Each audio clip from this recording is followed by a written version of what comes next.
ਅਨੋਖਾ ਯੋਧਾ ਡੌਨ ਕੁਇਗਜ਼ਾਰਟ। ਇਹ ਕਿਤਾਬ ਸਪੇਨ ਦੇ ਪ੍ਰਸਿੱਧ ਲਿਖਾਰੀ ਸਰਵਾਂਟਿਸ ਨੇ ਲਿਖੀ ਸੀ। ਇਹ ਕਿਤਾਬ ਇਤਨੀ ਪਸੰਦ ਕੀਤੀ ਗਈ ਕਿ ਛੇਤੀ ਹੀ ਬਹੁਤ ਮਸ਼ਹੂਰ ਹੋ ਗਈ ਅਤੇ ਹੋਰਨਾਂ ਬੋਲੀਆਂ ਵਿੱਚ ਇਹਦੇ ਅਨੁਵਾਦ ਛਪ ਗਏ। ਇਸ ਕਿਤਾਬ ਦੇ 2 ਹਿੱਸੇ ਹਨ, ਪਰ ਇਸ ਪੰਜਾਬੀ ਰੂਪਾਂਤਰ ਵਿੱਚ ਕੁਝ ਚੋਣਵੀਆਂ ਘਟਨਾਵਾਂ ਹੀ ਲਈਆਂ ਗਈਆਂ ਹਨ। ਇਸ ਵਿੱਚ ਸ਼ੱਕ ਨਹੀਂ ਕਿ ਡੌਨ ਕੁਇਗਜ਼ਾਰਟ ਆਪਣੇ ਕਾਰਨਾਮਿਆਂ ਤੋਂ ਸਾਨੂੰ ਕੁਝ ਸ਼ੁਦਾਈ ਜਾਪੇ, ਪਰ ਅਸਲ ਵਿੱਚ ਹੋਰਨਾਂ ਮਹਾਂਪੁਰਸ਼ਾਂ ਵਾਂਗ ਉਹ ਹਰ ਇੱਕ ਚੀਜ਼ ਨੂੰ ਆਦਰਸ਼ਕ ਦ੍ਰਿਸ਼ਟੀ ਨਾਲ ਦੇਖਦਾ ਹੈ ਅਤੇ ਆਪਣੇ ਆਦਰਸ਼ ਅਰਥਾਤ ਇਸ ਦੁਨੀਆ ਤੋਂ ਜ਼ੁਲਮ ਅਤੇ ਅੱਤਿਆਚਾਰ ਨੂੰ ਦੂਰ ਕਰਨ ਅਤੇ ਦੁਖੀਆਂ ਦੀ ਸਹਾਇਤਾ ਕਰਨ ਲਈ ਹਰ ਮੁਸੀਬਤ ਅਤੇ ਤਕਲੀਫ ਦਾ ਖਿੜੇ ਮੱਥੇ ਮੁਕਾਬਲਾ ਕਰਦਾ ਹੈ। ਅਸੀਂ ਡੌਨ ਦੀ ਸੱਚਾਈ, ਜ਼ਿੰਦਾ ਦਿਲੀ ਅਤੇ ਬਹਾਦਰੀ ਦੀ ਦਾਤ ਦਿੱਤੇ ਬਿਨਾਂ ਨਹੀਂ ਰਹਿ ਸਕਦੇ। ਉਹਦੀ ਖਿਆਲੀ ਦੁਨੀਆ ਉਹਦੇ ਲਈ ਉਸੇ ਤਰ੍ਹਾਂ ਜਿਉਂਦੀ ਜਾਗਦੀ ਹੈ ਜਿੱਦਾਂ ਸੈਂਕੋ ਪਾਂਜੇ ਦੀ, ਜਿਹੜਾ ਉਸਦੇ ਉਲਟ ਹਰ ਇੱਕ ਚੀਜ਼ ਨੂੰ ਨਿਰੀ ਅਸਲੀਅਤ ਦੀ ਹੀ ਦ੍ਰਿਸ਼ਟੀ ਨਾਲ ਵੇਖਦਾ ਹੈ। ਇਸ ਤਰ੍ਹਾਂ ਇਹ ਦੋਵੇਂ ਰਲ ਕੇ ਸਾਡੇ ਸਾਹਮਣੇ ਇੱਕ ਬੜੀ ਹੀ ਰੰਗੀਨ ਅਤੇ ਦਿਲਚਸਪ ਦੁਨੀਆ ਖੜੀ ਕਰਦੇ ਹਨ, ਜਿਹੜੀ ਸਾਡੇ ਲਈ ਖੁਸ਼ੀ ਦਾ ਅਕਹਿ ਭੰਡਾਰ ਹੈ। ਇਸ ਦੇ ਨਾਲ ਹੀ ਕੁਝ ਸ਼ਬਦਾਂ ਦੇ ਅਰਥ ਮੈਂ ਦੱਸਣਾ ਚਾਹਾਂਗੀ।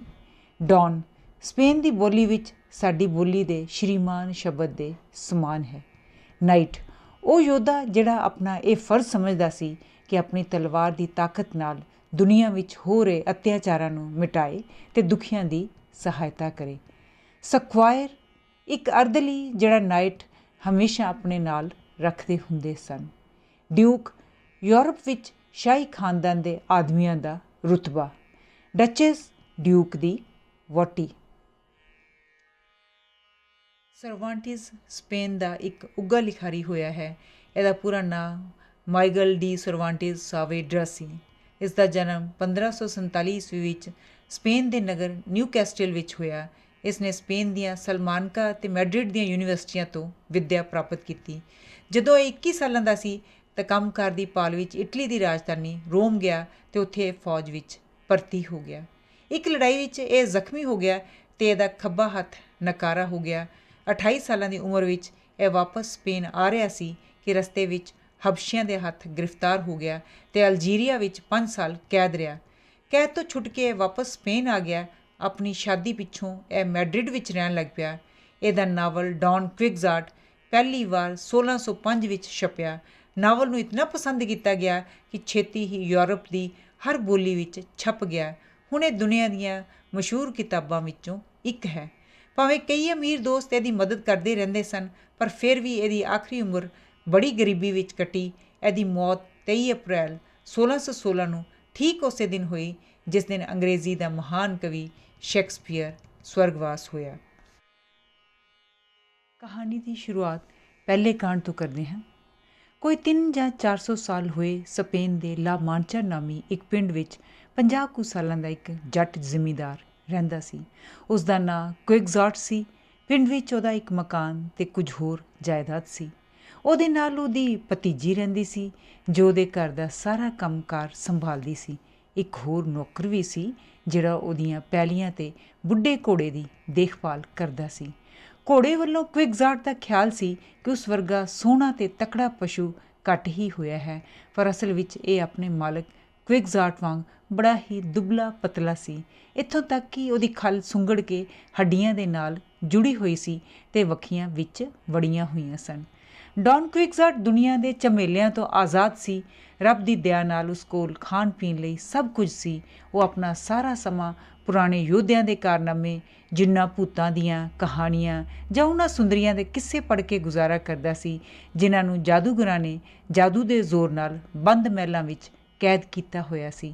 ਕਈ ਵਾਰ ਉਹਨੂੰ ਇਹ ਕਹਾਣੀਆਂ ਇਤਨੀਆਂ ਦਿਲਚਸਪ ਲੱਗਦੀਆਂ ਸਨ ਕਿ ਉਹ ਸਾਰਾ ਦਿਨ ਅਤੇ ਕਾਫੀ ਚਿਰ ਰਾਤ ਤੱਕ ਵੀ ਪੜ੍ਹਦਾ ਰਹਿੰਦਾ ਸੀ। ਇਸ ਤਰ੍ਹਾਂ ਇਹਨਾਂ ਕਹਾਣੀਆਂ ਦਾ ਉਹਦੇ ਮਨ 'ਤੇ ਇਤਨਾ ਗਹਿਰਾ ਅਸਰ ਪਿਆ ਕਿ ਸੱਚਮੁੱਚ ਹੀ ਉਹ ਆਪਣੇ ਆਪ ਨੂੰ ਵੱਡੇ ਜਿੰਨਾਂ ਅਤੇ ਦੇਵਾਂ ਦੇ ਘੇਰੇ ਵਿੱਚ ਫਸਿਆ ਹੋਇਆ ਸਮਝਣ ਲੱਗ ਪਿਆ। ਉਹਨੇ ਆਪਣੇ ਆਪ ਨੂੰ ਮਜਬੂਰ ਸਮਝਿਆ ਕਿ ਉਹ ਹਥਿਆਰਾਂ ਨਾਲ ਲੈਸ ਹੋ ਕੇ ਪੂਰੇ ਬਾਣੇ ਵਿੱਚ ਸੱਜ ਕੇ ਅਤੇ ਆਪਣੇ ਜ਼ਬਰਦਸਤ ਘੋੜੇ ਉੱਤੇ ਸਵਾਰ ਹੋ ਕੇ ਨਿਕਲ ਤੁਰੇ ਅਤੇ ਇਹਨਾਂ ਹੋਛੇ ਮਲੇਸ਼ ਜਾਦੂਗਰਾਂ ਦੇ ਪੰਜਿਆਂ ਵਿੱਚੋਂ ਵਿਚਾਰੀਆਂ ਮਸਕੀਨ ਅਬਲਾਵਾਂ ਨੂੰ ਛੁਡਾਏ ਅਤੇ ਦੁਨੀਆ ਵਿੱਚ ਹੋ ਰਹੇ ਨਿਤ ਨਵੇਂ ਅੱਤਿਆਚਾਰਾਂ ਨੂੰ ਜੜ੍ਹੋਂ ਉਖੇੜਦੇ। ਡੌਨ ਦੇ ਘਰ ਇੱਕ ਤਹਿਖਾਨਾ ਸੀ। ਇਸ ਵਿੱਚ ਕਈ ਵਰ੍ਹਿਆਂ ਤੋਂ ਸੁੱਟੀਆਂ ਹੋਈਆਂ ਘਰ ਦੀਆਂ ਫਾਲਤੂ ਚੀਜ਼ਾਂ ਪਈਆਂ ਸਨ। ਇੱਕ ਦਿਨ ਬੈਠਿਆਂ ਬੈਠਿਆਂ ਡੌਨ ਨੂੰ ਚੇਤੇ ਆ ਗਿਆ ਕਿ ਉਹਦਾ ਵਿੱਚ ਇੱਕ ਜੰਗਾਲੀ ਹੋਈ ਸੰਜੋਗ ਵੀ ਪਈ ਹੋਈ ਹੈ, ਜਿਸ ਨੂੰ ਕਿਸੇ ਸਮੇਂ ਉਸਦਾ ਪੜਦਾਦਾ ਪਾਉਂਦਾ ਹੁੰਦਾ ਸੀ। ਡੌਨ ਕੁਇਗਜ਼ਾਟ ਨੇ ਇਹਨੂੰ ਫੇਰ ਬਾਹਰ ਦੀ ਹਵਾ ਲਵਾਈ ਅਤੇ ਕਈ ਦਿਨਾਂ ਦੀ ਸਿਰ ਤੋੜ ਕੋਸ਼ਿਸ਼ ਬਾਅਦ ਇਹਨੂੰ ਸਾਫ਼ ਕਰਨ ਅਤੇ ਜੋੜਨ ਵਿੱਚ ਕਾਮਯਾਬ ਹੋ ਗਿਆ। ਬਦਕਿਸਮਤੀ ਨਾਲ ਸੰਜੋ ਦੀ ਟੋਪੀ ਜੰਗਾਲ ਨਾਲ ਬਹੁਤ ਹੀ ਖਾਧੀ ਗਈ ਸੀ। ਇਹਦਾ ਅੱਧਾ ਹਿੱਸਾ ਤਾਂ ਬਿਲਕੁਲ ਹੀ ਟੁੱਟ ਭੱਜ ਗਿਆ ਸੀ ਅਤੇ ਇੱਕ ਸੂਰਬੀਰ ਪਾਸ ਜਿਸ ਨੇ ਕਦਮ ਕਦਮ 'ਤੇ ਖੌਫਨਾਕ ਟਾਕਰੇ ਕਰਨੇ ਹੋਣ, ਇਸ ਕਿਸਮ ਦੀ ਟੋਪੀ ਦਾ ਹੋਣਾ ਬੜਾ ਹੀ ਲਾਜ਼ਮੀ ਸੀ। ਸੋ ਡੌਨ ਨੂੰ ਹੋਰ ਤਾਂ ਕੁਝ ਨਾ ਸੁੱਝਿਆ। ਉਹਨੇ ਇੱਕ ਮੋਟੇ ਜਿਹੇ ਗੱਤੇ ਨਾਲ ਆਪਣੀ ਟੋਪੀ ਦੀ ਮੁਰੰਮਤ ਕਰ ਲਈ ਅਤੇ ਇਹ ਵੇਖਣ ਲਈ ਕਿ ਇਹ ਹੁਣ ਖਤਰਨਾਕ ਤੋਂ ਖਤਰਨਾਕ ਵਾਰ ਰੋਕਣ ਜੋਗੀ ਹੋ ਗਈ ਹੈ ਕਿ ਨਹੀਂ, ਇਹਨੂੰ ਸਾਹਮਣੇ ਰੱਖ ਕੇ ਇਸ 'ਤੇ ਤਲਵਾਰ ਦਾ ਇੱਕ ਚੰਗਾ ਭਰਵਾਂ ਵਾਰ ਕੀਤਾ। ਪਰ ਅਫਸੋਸ, ਟੋਪੀ ਵਿਚਾਰੀ ਪਹਿਲੇ ਹੀ ਵਾਰ ਨਾਲ ਫਿਸ ਗਈ ਅਤੇ ਕਈ ਦਿਨਾਂ ਦੀ ਕੀਤੀ ਕਰਾਈ ਮਿਹਨਤ 'ਤੇ ਪਾਣੀ ਵਿੱਚ ਫਿਰ ਗਿਆ। ਇਹ ਵੇਖ ਕੇ ਕੁਇਗਜ਼ਾਟ ਬੜਾ ਉਦਾਸ ਹੋਇਆ, ਪਰ ਛੇਤੀ ਹੀ ਹਿੰਮਤ ਕਰਕੇ ਟੋਪੀ ਦੀ ਦੁਬਾਰਾ ਮੁਰੰਮਤ ਕਰਨ ਬਹਿ ਗਿਆ। ਇਸ ਵੇਰ ਉਹਨੇ ਟੋਪੀ ਨੂੰ ਮਜ਼ਬੂਤ ਬਣਾਉਣ ਲਈ ਗੱਤੇ ਦੇ ਅੰਦਰਲੇ ਪਾਸੇ ਟੀਨ ਦਾ ਇੱਕ ਮੋਟਾ ਟੁਕੜਾ ਵੀ ਲਾ ਦਿੱਤਾ।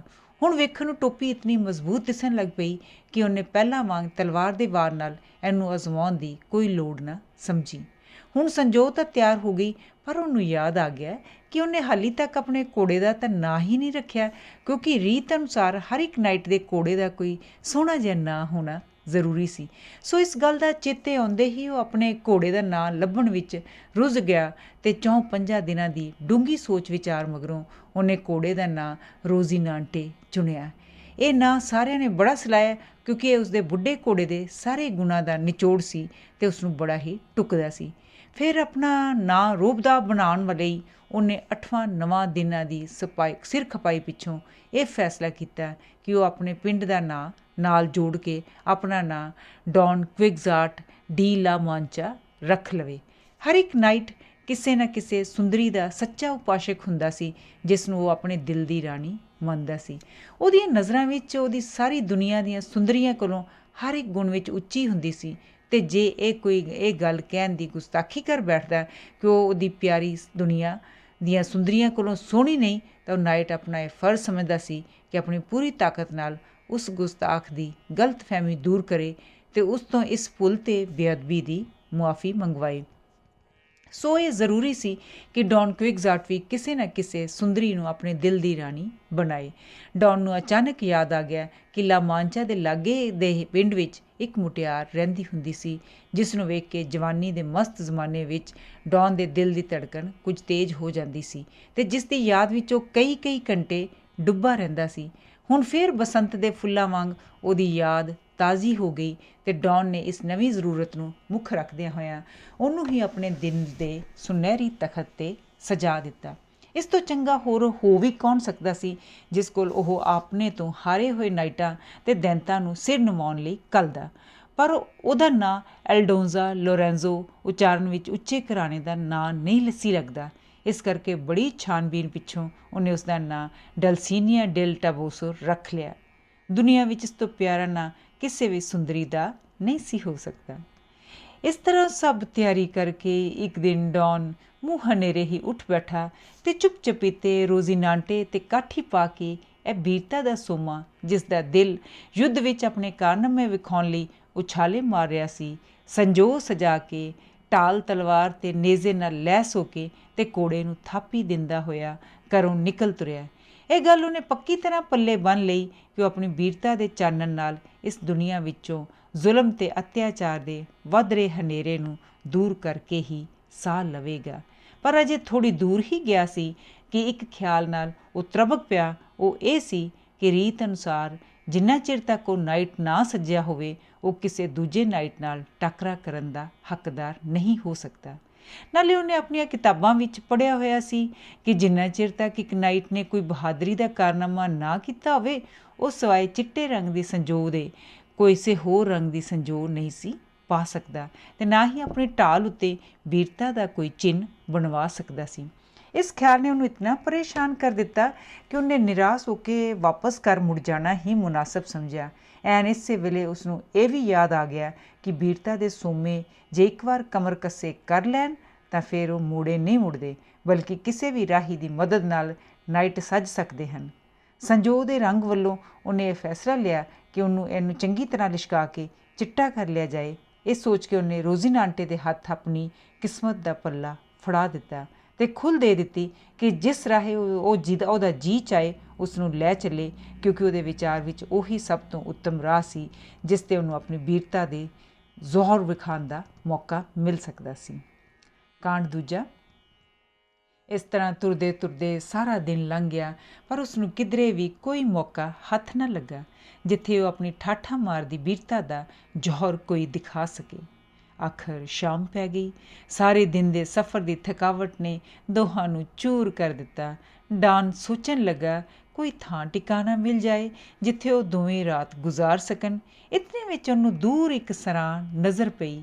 ਸਰਾਂ ਨੂੰ ਵੇਖਦਿਆਂ ਸਾਰ ਹੀ ਡਾਨ ਕਿਤਾਬਾਂ ਵਿੱਚ ਬਿਆਨ ਕੀਤੀ ਹੋਈ ਪੁਰਾਣੀ ਦੁਨੀਆ ਵਿੱਚ ਜਾ ਪਹੁੰਚਾ, ਜਦੋਂ ਇਹ ਰਿਵਾਜ ਹੁੰਦਾ ਸੀ ਕਿ ਜਦ ਵੀ ਕੋਈ ਨਾਈਟ ਕਿਸੇ ਕਿਲ੍ਹੇ ਦੇ ਨੇੜੇ ਪਹੁੰਚਦਾ ਸੀ ਤਾਂ ਉਹਦੇ ਸਵਾਗਤ ਲਈ ਉਸ ਕਿਲ੍ਹੇ ਵਿੱਚੋਂ ਇੱਕ ਬੌਣਾ ਕਿਲ੍ਹੇ ਦੀ ਕੰਧ ਉੱਤੇ ਚੜ੍ਹ ਕੇ ਜ਼ੋਰ ਦੀ ਬਿਗਲ ਵਜਾਇਆ ਕਰਦਾ ਸੀ।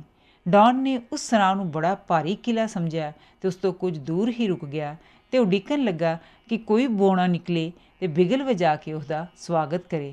ਭੁੱਖਾ ਪਾਣਾ ਉਡੀਕ ਕੇ ਆਕੜ ਗਿਆ, ਪਰ ਉਹਦੇ ਕੰਨੀ ਕਿਸੇ ਵੀ ਬਿਗਲ ਦੀ ਆਵਾਜ਼ ਨਾ ਪਈ। ਆਖਰ ਇਹ ਵੇਖ ਕੇ ਕਿ ਰੋਜ਼ੀਨਾਂਟੇ ਖੜਾ ਖੜਾ ਕਾਹਲਾ ਪੈ ਗਿਆ ਹੈ, ਉਹ ਬੌਣੇ ਨੂੰ ਦਿਲ ਹੀ ਦਿਲ ਵਿੱਚ ਬੁਰਾ ਭਲਾ ਕਹਿੰਦਾ ਹੋਇਆ ਸਰਾਂ ਵੱਲ ਤੁਰ ਪਿਆ। ਅਚਾਨਕ ਹੀ ਉਸ ਵੇਲੇ ਸ਼ਾਮ ਪੈ ਜਾਣ ਕਰਕੇ ਇੱਕ ਚਰਵਾਹੇ ਨੇ ਆਪਣੇ ਸੂਰਾਂ ਨੂੰ ਇਕੱਠਾ ਕਰਕੇ ਘਰ ਲੈ ਜਾਣ ਲਈ ਆਪਣੀ ਸਿੰਗੀ ਵਜਾਈ। ਸਿੰਗੀ ਦੀ ਆਵਾਜ਼ ਨੂੰ ਸੁਣਦਿਆਂ ਹੀ ਡਾਨ ਨੂੰ ਤਸੱਲੀ ਹੋ ਗਈ ਕਿ ਆਖਰ ਬੌਣੇ ਨੇ ਬਿਗਲ ਵਜਾ ਹੀ ਦਿੱਤਾ ਹੈ ਅਤੇ ਉਹ ਕਾਹਲੀ ਕਾਹਲੀ ਸਰਾਂ ਦੇ ਦਰਵਾਜ਼ੇ ਵੱਲ ਵਧਿਆ। ਇਤਫਾਕ ਨਾਲ ਦਰਵਾਜ਼ੇ ਕੋਲ ਹੀ ਬਾਹਰ ਦੇ ਪਿੰਡ ਦੀਆਂ ਸਧਾਰਨ ਜਿਹੀਆਂ ਮੁਟਿਆਰਾਂ ਖੜ੍ਹੀਆਂ ਸਨ, ਜਿਨ੍ਹਾਂ ਨੂੰ ਡਾਨ ਨੇ ਉਸ ਕਿਲ੍ਹੇ ਦੀਆਂ ਸ਼ਹਿਜ਼ਾਦੀਆਂ ਸਮਝਿਆ, ਜਿਹੜੀਆਂ ਆਪਣੇ ਕਿਲ੍ਹੇ ਦੇ ਬਾਹਰ ਟਹਿਲ ਰਹੀਆਂ ਹੋਣ। ਡਾਨ ਦੀ ਅਨੋਖੀ ਸ਼ਕਲ ਵੇਖ ਕੇ ਉਹ ਬੜੀਆਂ ਹੈਰਾਨ ਹੋਈਆਂ ਅਤੇ ਡਰ ਕੇ ਅੰਦਰ ਨੂੰ ਭੱਜਣ ਹੀ ਲੱਗੀਆਂ ਸਨ ਕਿ ਡਾਨ ਨੇ ਉਹਨਾਂ ਨੂੰ ਠਹਿਰਨ ਲਈ ਆਵਾਜ਼ ਦਿੱਤੀ ਅਤੇ ਕਿਹਾ, ਦੇਵੀਓ ਡਰੋ ਨਾ, ਮੈਂ ਕਿਸੇ ਨੂੰ ਵੀ ਕੋਈ ਨੁਕਸਾਨ ਪਹੁੰਚਾ ਕੇ ਰਾਜ਼ੀ ਨਹੀਂ, ਅਤੇ ਫਿਰ ਤੁਹਾਡੇ ਜਿਹੀਆਂ ਉੱਚ ਘਰਾਣੇ ਦੀਆਂ ਸੁੰਦਰੀਆਂ ਨੂੰ। ਇਸ ਤੋਂ ਇਲਾਵਾ ਉਸਨੇ ਹੋਰ ਵੀ ਇਸ ਤਰ੍ਹਾਂ ਦੀਆਂ ਕਈ ਗੱਲਾਂ ਕਹੀਆਂ ਜਿਸ 'ਤੇ ਉਹ ਮੁਟਿਆਰਾਂ ਖਿੜਖਿੜਾ ਕੇ ਹੱਸ ਪਈਆਂ। ਉਹਨਾਂ ਨੂੰ ਇਸ ਤਰ੍ਹਾਂ ਹੱਸਦਿਆਂ ਵੇਖ ਕੇ ਡਾਨ ਨੂੰ ਬੜਾ ਉਬਾਲ ਆਇਆ ਅਤੇ ਪਤਾ ਨਹੀਂ ਉਹ ਗੁੱਸੇ ਵਿੱਚ ਕੀ ਕਰ ਬੈਠਦਾ ਜੋ ਉਸ ਵੇਲੇ ਸਰਾਂ ਦਾ ਮਾਲਕ ਉੱਥੇ ਨਾ ਆ ਪਹੁੰਚਦਾ। ਸਰਾਂ ਦਾ ਮਾਲਕ ਬੜਾ ਮੋਟਾ, ਤਾਜ਼ਾ ਅਤੇ ਹਸਮੁਖ ਬੰਦਾ ਸੀ ਅਤੇ ਹਮੇਸ਼ਾ ਚਾਹੁੰਦਾ ਸੀ ਕਿ ਕਿਸੇ ਨੂੰ ਵੀ ਉਸ ਵੱਲੋਂ ਕੋਈ ਰੰਜਿਸ਼ ਨਾ ਹੋਵੇ। ਪਰ ਜਦੋਂ ਉਹਨੇ ਡਾਨ ਨੂੰ ਇਸ ਅਜੀਬ ਪਹਿਰਾਵੇ ਵਿੱਚ ਦੇਖਿਆ ਤਾਂ ਉਹ ਵੀ ਹੱਸਣੋਂ ਨਾ ਰਹਿ ਸਕਿਆ। ਫਿਰ ਵੀ ਉਹਨੇ ਬੜੀ ਨਿਮਰਤਾ ਨਾਲ ਨਾਈਟ ਨੂੰ ਘੋੜੇ ਤੋਂ ਉਤਰਨ ਲਈ ਕਿਹਾ ਅਤੇ ਉਹਦਾ ਸਵਾਗਤ ਕਰਦਿਆਂ ਹੋਇਆਂ ਚੁੱਕ ਕੇ ਅਰਜ਼ ਕੀਤੀ ਕਿ ਡਾਨ ਸਾਹਿਬ ਉਸ ਸਰਾਂ ਨੂੰ ਆਪਣਾ ਹੀ ਘਰ ਸਮਝਣ ਅਤੇ ਤਸੱਲੀ ਰੱਖਣ ਕਿ ਉੱਥੇ ਉਹਨਾਂ ਦੀ ਹਰ ਤਰ੍ਹਾਂ ਸੇਵਾ ਕੀਤੀ ਜਾਏਗੀ। ਡਾਨ ਸਫ਼ਰ ਦੀ ਥਕਾਵਟ ਅਤੇ ਭੁੱਖ ਦੇ ਕਾਰਨ ਬੜੀ ਮੁਸ਼ਕਿਲ ਨਾਲ ਘੋੜੇ ਤੋਂ ਉਤਰਿਆ ਅਤੇ ਸਰਾਂ ਦੇ ਮਾਲਕ ਨੂੰ, ਜਿਸ ਨੂੰ ਕਿਲ੍ਹੇ ਦਾ ਗਵਰਨਰ ਕਹਿ ਕੇ ਬੁਲਾਉਂਦਾ ਸੀ, ਆਪਣਾ ਘੋੜਾ ਰੋਜ਼ੀਨਾਂਟੇ ਸੌਂਪਦਿਆਂ ਹੋਇਆਂ ਬੜੀ ਪੱਕੀ ਕੀਤੀ ਕਿ ਉਹ ਇਸ ਦਾ ਖਾਸ ਖਿਆਲ ਰੱਖੇ, ਕਿਉਂਕਿ ਦੁਨੀਆ ਵਿੱਚ ਇਸ ਨਾਲ ਦਾ ਘੋੜਾ ਕਿਤੇ ਲੱਭਿਆ ਨਹੀਂ ਲੱਭਦਾ। ਜਦੋਂ ਸਰਾਂ ਦਾ ਮਾਲਕ ਤਬੇਲੇ ਤੋਂ ਮੁੜ ਕੇ ਆਇਆ ਤਾਂ ਡਾਨ ਸਰਾਂ ਦੇ ਇੱਕ ਕਮਰੇ ਵਿੱਚ ਉਹਨਾਂ ਦੋ ਇਸਤਰੀਆਂ ਦੀ ਮਦਦ ਨਾਲ, ਜਿਹੜੀਆਂ ਉਹਨੂੰ ਸਰਾਂ ਤੋਂ ਬਾਹਰ ਮਿਲੀਆਂ ਸਨ, ਆਪਣੀ ਸੰਜੋ ਉਤਾਰ ਰਿਹਾ ਸੀ। ਸੰਜੋ ਦਾ ਹੇਠਲਾ ਹਿੱਸਾ ਤਾਂ ਸੌਖਾ ਹੀ ਲੱਥ ਗਿਆ ਸੀ, ਪਰ ਬਥੇਰੇ ਹੱਥ ਪੈਰ ਮਾਰਨ 'ਤੇ ਵੀ ਟੋਪੀ ਲੱਥਣ ਵਿੱਚ ਨਹੀਂ ਸੀ ਆਉਂਦੀ। ਉਹ ਰੇਸ਼ਮੀ ਰੱਸੀਆਂ ਨਾਲ ਇੰਨੀ ਕੱਸ ਕੇ ਬੰਨੀ ਹੋਈ ਸੀ ਕਿ ਰੱਸੀਆਂ ਕੱਟੇ ਬਿਨਾਂ ਉਹਦਾ ਲਾਹੁਣਾ ਨਾਮੁਮਕਿਨ ਸੀ। ਪਰ ਡਾਨ ਇਹਨਾਂ ਕੀਮਤੀ ਰੱਸੀਆਂ ਨੂੰ ਕੱਟਣ ਵਿੱਚ ਬਿਲਕੁਲ ਰਾਜ਼ੀ ਨਹੀਂ ਸੀ। ਇਸ ਤੋਂ ਇਲਾਵਾ ਹੋਰ ਕੋਈ ਚਾਰਾ ਨਹੀਂ ਸੀ ਕਿ ਉਹ ਟੋਪੀ ਨੂੰ ਸਾਰੀ ਰਾਤ ਪਾਈ ਰੱਖੇ ਅਤੇ ਇਸੇ ਤਰ੍ਹਾਂ ਹੀ ਖਾਏ ਪੀਏ। ਪਰ ਇਸ ਹਾਲਤ ਵਿੱਚ ਕਿਸੇ ਦੀ ਮਦਦ ਤੋਂ ਬਿਨਾਂ ਉਹ ਰੋਟੀ ਦੀ ਇੱਕ ਗਰਾਈ ਵੀ ਅੰਦਰ ਨਹੀਂ ਸੀ ਲੰਘਾ ਸਕਦਾ। ਡਾਨ ਨੂੰ ਇਸ ਤਰ੍ਹਾਂ ਸ਼ਿਕੰਜੇ ਵਿੱਚ ਜਕੜਿਆਂ ਵੇਖ ਕੇ ਉਹਨਾਂ ਦੋਹਾਂ ਮੁਟਿਆਰਾਂ ਵਿੱਚੋਂ ਇੱਕ ਨੇ ਉਹਨੂੰ ਆਪਣੇ ਹੱਥ ਨਾਲ ਖਵਾਉਣਾ ਸਵੀਕਾਰ ਕਰ ਲਿਆ ਅਤੇ ਕਾਗਜ਼ ਦੀ ਪੀਕ ਬਣਾ ਕੇ ਉਸ ਨਾਲ ਡਾਨ ਦੇ ਮੂੰਹ ਵਿੱਚ ਸ਼ਰਾਬ ਪਾਈ। ਉਹਨੇ ਬੜੀ ਹੀ ਪ੍ਰਸੰਨਤਾ ਨਾਲ ਉਸ ਮੁਟਿਆਰ ਪਾਸੋਂ ਪ੍ਰਸ਼ਾਦ ਛਕਿਆ, ਪਰ ਵਿੱਚੋਂ ਉਹਦਾ ਮਨ ਅਜੇ ਵੀ ਬੜਾ ਦੁਖੀ ਸੀ, ਕਿਉਂਕਿ ਉਹ ਹਾਲੀ ਤੱਕ ਰੀਤ ਅਨੁਸਾਰ ਨਾਈਟ ਨਹੀਂ ਸੀ ਸੱਜਿਆ। ਇਸ ਗੱਲ ਬਾਰੇ ਉਹਨੇ ਬੜੀ ਦੇਰ ਤੱਕ ਡੂੰਘੀ ਸੋਚ ਵਿਚਾਰ ਕੀਤੀ ਅਤੇ ਆਖਰ ਸਰਾਂ ਵਾਲੇ ਨੂੰ ਕਿਹਾ ਕਿ ਉਹ ਉਸ ਨਾਲ ਤਬੇਲੇ ਵੱਲ ਚੱਲਣ ਦੀ ਕੋਸ਼ਿਸ਼ ਕਰੇ। ਤਬੇਲੇ ਦਾ ਬੂਹਾ ਢੋਂਦਿਆਂ ਹੀ ਡੌਨ ਕੁਇਗਜ਼ਾਟ ਸਰਾਂ ਵਾਲੇ ਦੇ ਪੈਰਾਂ 'ਤੇ ਡਿੱਗ ਪਿਆ ਅਤੇ ਕਹਿਣ ਲੱਗਾ, ਹੇ ਬੀਰਤਾ ਦੇ ਸੂਰਜ, ਮੈਂ ਪ੍ਰਤਿੱਗਿਆ ਕਰਦਾ ਹਾਂ ਕਿ ਮੈਂ ਇਸ ਥਾਂ ਤੋਂ ਓਨਾ ਚਿਰ ਨਹੀਂ ਹਿੱਲਣਾ ਜਿੰਨਾ ਚਿਰ ਤੁਸੀਂ ਮੇਰੇ 'ਤੇ ਇੱਕ ਬਖਸ਼ਿਸ਼ ਨਹੀਂ ਕਰਦੇ। ਸਰਾਂ ਵਾਲਾ ਵਿਚਾਰਾ ਹੱਕਾ ਬੱਕਾ ਹੋ ਕੇ ਡੌਨ ਦੇ ਮੂੰਹ ਵੱਲ ਵੇਖਣ ਲੱਗ ਪਿਆ, ਪਰ ਜਦੋਂ ਉਹਨੇ ਵੇਖਿਆ ਕਿ ਡੌਨ ਉਸ ਥਾਂ ਤੋਂ ਹਿੱਲਦਾ ਹੀ ਨਹੀਂ, ਉਹਨੇ ਡੌਨ ਨੂੰ ਵਚਨ ਦਿੱਤਾ ਕਿ ਉਹ ਡੌਨ ਦੀ ਹਰ ਇੱਕ ਗੱਲ ਮੰਨਣ ਨੂੰ ਤਿਆਰ ਹੈ। ਇਹ ਸੁਣ ਕੇ ਡੌਨ ਦੀ ਖੁਸ਼ੀ ਦੀ ਹੱਦ ਨਾ ਰਹੀ ਅਤੇ ਹੱਥ ਜੋੜ ਕੇ ਆਖਣ ਲੱਗਾ, ਤਾਂ ਫਿਰ ਕੱਲ੍ਹ ਸਵੇਰੇ ਹੀ ਮੈਨੂੰ ਆਪਣੇ ਹੱਥੀਂ ਨਾਈਟ ਸਜਾਉਣ ਦੀ ਕਿਰਪਾਲਤਾ ਕਰੋ। ਸਰਾਂ ਦੇ ਮਾਲਕ ਨੇ ਜਦ ਇਹ ਸੁਣਿਆ ਤਾਂ ਉਹਨੇ ਸੋਚਿਆ ਕਿ ਸਿਆਣਪ ਇਸੇ ਵਿੱਚ ਹੀ ਹੈ ਕਿ ਆਪਣੇ ਪ੍ਰਾਹੁਣੇ ਨੂੰ ਹਰ ਮੁਮਕਿਨ ਤਰੀਕੇ ਨਾਲ ਖੁਸ਼ ਕੀਤਾ ਜਾਏ। ਸੋ ਉਹਨੇ ਡੌਨ ਦੀ ਇਹ ਮੰਗ ਮਨਜ਼ੂਰ ਕਰ ਲਈ। ਡੌਨ ਦਾ ਚਿਹਰਾ ਖੁਸ਼ੀ ਨਾਲ ਚਮਕ ਉੱਠਿਆ ਅਤੇ ਉਹ ਆਪਣੀ ਥਾਂ ਤੋਂ ਉੱਠ ਖੜੋਤਾ। ਇਸ ਬਾਰੇ ਕੁਝ ਹੋਰ ਗੱਲਾਂ ਕਰਨ ਮਗਰੋਂ ਉਹਨੇ ਸਰਾਂ ਵਾਲੇ ਨੂੰ ਕਿਹਾ ਕਿ ਉਹ ਸਾਰੀ ਰਾਤ ਜਾਗ ਕੇ ਆਪਣੀ ਸੰਜੋਗ ਅਤੇ ਸ਼ਸਤਰਾਂ ਦੀ ਰਾਖੀ ਕਿਲ੍ਹੇ ਦੇ ਗਿਰਜਾ ਘਰ ਵਿੱਚ ਆਪ ਹੀ ਕਰੇਗਾ, ਕਿਉਂਕਿ ਰਸਮ ਅਨੁਸਾਰ ਜਿਸ ਆਦਮੀ ਨੇ ਵੀ ਨਾਈਟ ਸਜਣਾ ਹੁੰਦਾ ਸੀ, ਉਸ ਦਾ ਇਹ ਫਰਜ਼ ਹੁੰਦਾ ਸੀ ਕਿ ਉਹ ਦਿਨ ਚੜ੍ਹਨ ਤੱਕ ਖੜੋ ਕੇ ਰਾਤ ਭਰ ਬੰਦਗੀ ਕਰਦਾ ਰਹੇ। ਸਰਾਂ ਦੇ ਮਾਲਕ ਨੇ ਸੋਚਿਆ ਕਿ ਸ਼ਾਇਦ ਇਸ ਵਿੱਚੋਂ ਬੜੀ ਮੌਜ ਬਣੇ। ਉਹਨੇ ਡੌਨ ਦੇ ਇਸ ਖਿਆਲ ਨੂੰ ਬੜਾ ਸਲਾਹਿਆ ਅਤੇ ਬੇਨਤੀ ਕੀਤੀ ਕਿ ਕਿਲ੍ਹੇ ਦਾ ਪੁਰਾਣਾ ਗਿਰਜਾ ਘਰ ਢਾਹ ਕੇ ਉਹਦੀ ਥਾਂ ਇੱਕ ਨਵਾਂ ਅਤੇ ਵੱਡਾ ਗਿਰਜਾ ਘਰ ਬਣਾਇਆ ਜਾ ਰਿਹਾ ਹੈ। ਇਸ ਲਈ ਜੇ ਉਹ ਬਾਹਰ ਵਿਹੜੇ ਵਿੱਚ ਹੀ ਜਗਰਾਤਾ ਕੱਟ ਲਵੇ ਤਾਂ ਇਸ ਵਿੱਚ ਵੀ ਕੋਈ ਹਰਜ ਨਹੀਂ, ਕਿਉਂਕਿ ਜੋ ਲਾਗੇ ਤਾਗੇ ਕੋਈ ਗਿਰਜਾ ਘਰ ਨਾ ਹੋਵੇ ਤਾਂ ਕਿਸੇ ਵਿਹੜੇ ਦੀ ਚਾਰਦੀਵਾਰੀ ਤੋਂ ਵੀ ਕੰਮ ਲਿਆ ਜਾ ਸਕਦਾ ਹੈ। ਇਹ ਸਲਾਹ ਡੌਨ ਨੇ ਫੌਰਨ ਮੰਨ ਲਈ। ਇਸ ਤੋਂ ਪਿੱਛੋਂ ਇੱਧਰ ਉੱਧਰ ਦੀਆਂ ਗੱਲਾਂ ਕਰਦਿਆਂ ਸਰਾਂ ਦੇ ਮਾਲਕ ਨੇ ਟੋਨ ਲਈ ਡੌਨ ਨੂੰ ਪੁੱਛਿਆ, ਮੇਰਾ ਖਿਆਲ ਹੈ ਪੈਸੇ ਤਾਂ ਤੁਹਾਡੇ ਕੋਲ ਕਾਫੀ ਹੋਣੇ ਨੇ। ਪੈਸੇ? ਮੇਰੇ ਪਾਸ ਤਾਂ ਕਾਣੀ ਕੌਡੀ ਵੀ ਨਹੀਂ। ਡੌਨ ਨੇ ਹੈਰਾਨ ਹੋ ਕੇ ਆਖਿਆ, ਮੈਂ ਤਾਂ ਕਿਧਰੇ ਨਹੀਂ ਪੜ੍ਹਿਆ ਕਿ ਨਾਈਟ ਆਪਣੇ ਨਾਲ ਪੈਸੇ ਵੀ ਚੁੱਕੀ ਫਿਰਦੇ ਹਨ। ਇਹ ਤੁਹਾਡੀ ਬੜੀ ਵੱਡੀ ਭੁੱਲ ਹੈ, ਸਰਾਂ ਵਾਲੇ ਨੇ ਆਖਿਆ। ਬਹੁਤ ਸਾਰੇ ਨਾਈਟ ਆਪਣੇ ਸਕਵਾਇਰਾਂ ਨੂੰ ਨਾਲ ਰੱਖਦੇ ਨੇ ਅਤੇ ਉਹ ਆਪਣੇ ਮਾਲਕ ਦਾ ਰੁਪਈਆ, ਪੈਸਾ, ਲੀੜਾ ਲੱਤਾ ਅਤੇ ਹੋਰ ਨਿੱਕ ਸੁੱਕ ਨਾਲ ਲਈ ਫਿਰਦੇ ਨੇ। ਪਰ ਜੇ ਕਿਸੇ ਨਾਈਟ ਦਾ ਸਕਵਾਇਰ ਨਾ ਹੋਵੇ ਤਾਂ ਉਹ ਆਪਣੇ ਪੈਸੇ ਨਾਲ ਆਪਣਾ ਕੱਪੜਾ, ਲੀੜਾ ਅਤੇ ਮਲਮ ਪੱਟੀ ਵਗੈਰਾ ਇੱਕ ਥੈਲੇ ਵਿੱਚ ਪਾ ਕੇ ਆਪਣੇ ਘੋੜੇ ਦੀ ਕਾਠੀ ਨਾਲ ਲਟਕਾ ਛੱਡਦਾ ਹੈ, ਕਿਉਂਕਿ ਇਹਨਾਂ ਚੀਜ਼ਾਂ ਵਿੱਚ ਇੱਕ ਤਾਂ ਨਾਈਟ ਨੂੰ ਕਦਮ ਕਦਮ 'ਤੇ ਲੋੜ ਪੈਂਦੀ ਹੈ। ਸੋ ਮੈਂ ਇਹ ਸਲਾਹ ਦੇਵਾਂਗਾ ਕਿ ਅੱਗੇ ਤੋਂ ਕਦੀ ਵੀ ਪੈਸਿਆਂ ਬਗੈਰ ਕਿਧਰੇ ਨਾ ਜਾਣਾ। ਡੌਨ ਕੁਇਗਜ਼ਾਟ ਨੇ ਵਚਨ ਦਿੱਤਾ ਕਿ ਉਹ ਇਸ ਗੱਲ ਨੂੰ ਹਮੇਸ਼ਾ ਲਈ ਪੱਲੇ ਬੰਨ੍ਹ ਛੱਡੇਗਾ। ਇਸ ਗੱਲਬਾਤ ਦੇ ਖਤਮ ਹੋਣ ਪਿੱਛੋਂ ਡੌਨ ਕੁਇਗਜ਼ਾਟ ਆਪਣੀ ਸੰਜੋਗ ਲੈ ਕੇ ਸਰਾਂ ਦੇ ਵਿਹੜੇ ਵੱਲ ਚਲਾ ਗਿਆ ਅਤੇ ਉਹਨੂੰ ਇੱਕ ਖਾਲੀ ਪਈ ਖੁਰਲੀ ਵਿੱਚ ਸਜਾ ਦਿੱਤਾ। ਉਹ ਆਪ ਚਾਨਣੀ ਰਾਤ ਦੀ ਰੌਸ਼ਨੀ ਵਿੱਚ ਨੇਜ਼ਾ ਹੱਥ ਵਿੱਚ ਲੈ ਕੇ ਆਪਣੇ ਸ਼ਸਤਰਾਂ ਦੀ ਰਾਖੀ ਲਈ ਖੁਰਲੀ ਦੇ ਆਲੇ ਦੁਆਲੇ ਹੌਲੀ ਹੌਲੀ ਚੱਕਰ ਲਾਉਣ ਲੱਗ ਪਿਆ। ਸਰਾਂ ਵਿੱਚ ਠਹਿਰੇ ਹੋਏ ਹੋਰ ਲੋਕ ਦੂਰ ਖੜ੍ਹੇ ਹੋ ਕੇ ਡੌਨ ਦੇ ਕਰਤੱਵ ਵੇਖ ਕੇ ਹਾਸੇ ਨਾਲ ਦੂਰੇ ਹੋ ਰਹੇ ਸਨ। ਅਚਾਨਕ ਅੱਧੀ ਰਾਤ ਵੇਲੇ ਇੱਕ ਖੱਚਰਾਂ ਵਾਲਾ, ਜਿਹੜਾ ਸਰਾਂ ਵਿੱਚ ਹੀ ਰਹਿੰਦਾ ਸੀ, ਆਪਣੀਆਂ ਖੱਚਰਾਂ ਨੂੰ ਪਾਣੀ ਡਾਉਣ ਲਈ ਵਿਹੜੇ ਵਿੱਚ ਆਇਆ। ਪਰ ਖੁਰਲੀ ਵਿੱਚ ਡੌਨ ਦੀ ਸੰਜੋਗ ਅਤੇ ਹੋਰ ਸ਼ਸਤਰ ਪਏ ਸਨ, ਜਿਨ੍ਹਾਂ ਨੂੰ ਕੱਢਣ ਤੋਂ ਬਗੈਰ ਖੱਚਰਾਂ ਨੂੰ ਪਾਣੀ ਪਿਆਉਣ ਦਾ ਹੋਰ ਕੋਈ ਤਰੀਕਾ ਨਹੀਂ ਸੀ। ਡੌਨ ਨੇ ਇਹ ਗੱਲ ਤਾੜ ਲਈ ਅਤੇ ਆਉਣ ਵਾਲੀ ਘਟਨਾ ਬਾਰੇ ਚੁਕੰਨਾ ਹੋ ਗਿਆ। ਜਿਸ ਵੇਲੇ ਖੱਚਰਾਂ ਵਾਲਾ ਖੁਰਲੀ ਦੇ ਨੇੜੇ ਆਇਆ ਤਾਂ ਡੌਨ ਨੇ ਉਸਨੂੰ ਵੰਗਾਰ ਕੇ ਕਿਹਾ, ਖਬਰਦਾਰ ਸ਼ੈਤਾਨ, ਜੇ ਤੂੰ ਇਸ ਸੰਜੋਗ ਨੂੰ ਗਲੀਜ਼ ਹੱਥਾਂ ਨਾਲ ਭ੍ਰਿਸ਼ਟ ਕੀਤਾ, ਇਹ ਉਸ ਜ਼ਬਰਦਸਤ ਯੋਧੇ ਦੀ ਸੰਜੋਗ ਹੈ ਜਿਸ ਦੀ ਤਲਵਾਰ ਦਾ ਮੁਕਾਬਲਾ ਕਰਨ ਵਾਲਾ ਇਸ ਦੁਨੀਆ ਦੇ ਤਖਤੇ 'ਤੇ ਪੈਦਾ ਹੋਣਾ ਔਖਾ ਹੈ। ਪਰ ਖੱਚਰਾਂ ਵਾਲੇ ਦੇ ਕੰਨ 'ਤੇ ਜੂੰ ਵੀ ਨਾ ਸਰਕੀ, ਇੱਥੋਂ ਤੱਕ ਕਿ ਉਹਨੇ ਮੂੰਹ ਚੁੱਕ ਕੇ ਵੀ ਨਾ ਵੇਖਿਆ ਕਿ ਸਾਹਮਣੇ ਕੌਣ ਬੁਲਾ ਖੜੀ ਹੈ। ਉਹਨੇ ਆਉਂਦਿਆਂ ਹੀ ਸੰਜੋਗ ਖੁਰਲੀ ਵਿੱਚੋਂ ਕੱਢੀ ਅਤੇ ਵਗਾ ਕੇ ਪਰੇ ਮਾਰੀ। ਇਹ ਬੇਅਦਬੀ ਵੇਖਦਿਆਂ ਸਾਰ ਹੀ ਡੌਨ ਦੀਆਂ ਅੱਖਾਂ ਭਖ ਦੇ ਕੋਲਿਆਂ ਵਾਂਗ ਗੁੱਸੇ ਨਾਲ ਲਾਲ ਹੋ ਗਈਆਂ ਅਤੇ ਉਹਨੇ ਆਪਣੇ ਦਿਲ ਦੀ ਮਲਕਾ ਡਲਸੀਨੀਆ ਡੈਲ ਟਾਬੋਸੇ ਦਾ ਧਿਆਨ ਧਰ ਕੇ ਆਪਣੇ ਨੇਜ਼ੇ ਦਾ ਦਸਤਾ ਖੱਚਰਾਂ ਵਾਲੇ ਦੇ ਸਿਰ ਵਿੱਚ ਇੰਨੇ ਜ਼ੋਰ ਦਾ ਟਿਕਾਇਆ ਕਿ ਉਹ ਵਿਚਾਰਾ ਵੱਜਦਿਆਂ ਹੀ ਮੁੱਧਾ ਹੋ ਕੇ ਜਾ ਪਿਆ। ਡੌਨ ਨੇ ਸੰਜੋਗ ਚੁੱਕੀ ਅਤੇ ਖੁਰਲੀ ਵਿੱਚ ਉਸੇ ਤਰ੍ਹਾਂ ਹੀ ਸਜਾ ਕੇ ਰੱਖ ਦਿੱਤੀ। ਫਿਰ ਉਸਨੇ ਬੇਫਿਕਰੀ ਅਤੇ ਸੰਜੀਦਗੀ ਨਾਲ ਖੁਰਲੀ ਦੇ ਆਲੇ ਦੁਆਲੇ ਪਾਉਣ ਲੱਗ ਪਿਆ, ਜਿਵੇਂ ਕੁਝ ਹੋਇਆ ਹੀ ਨਹੀਂ ਹੁੰਦਾ।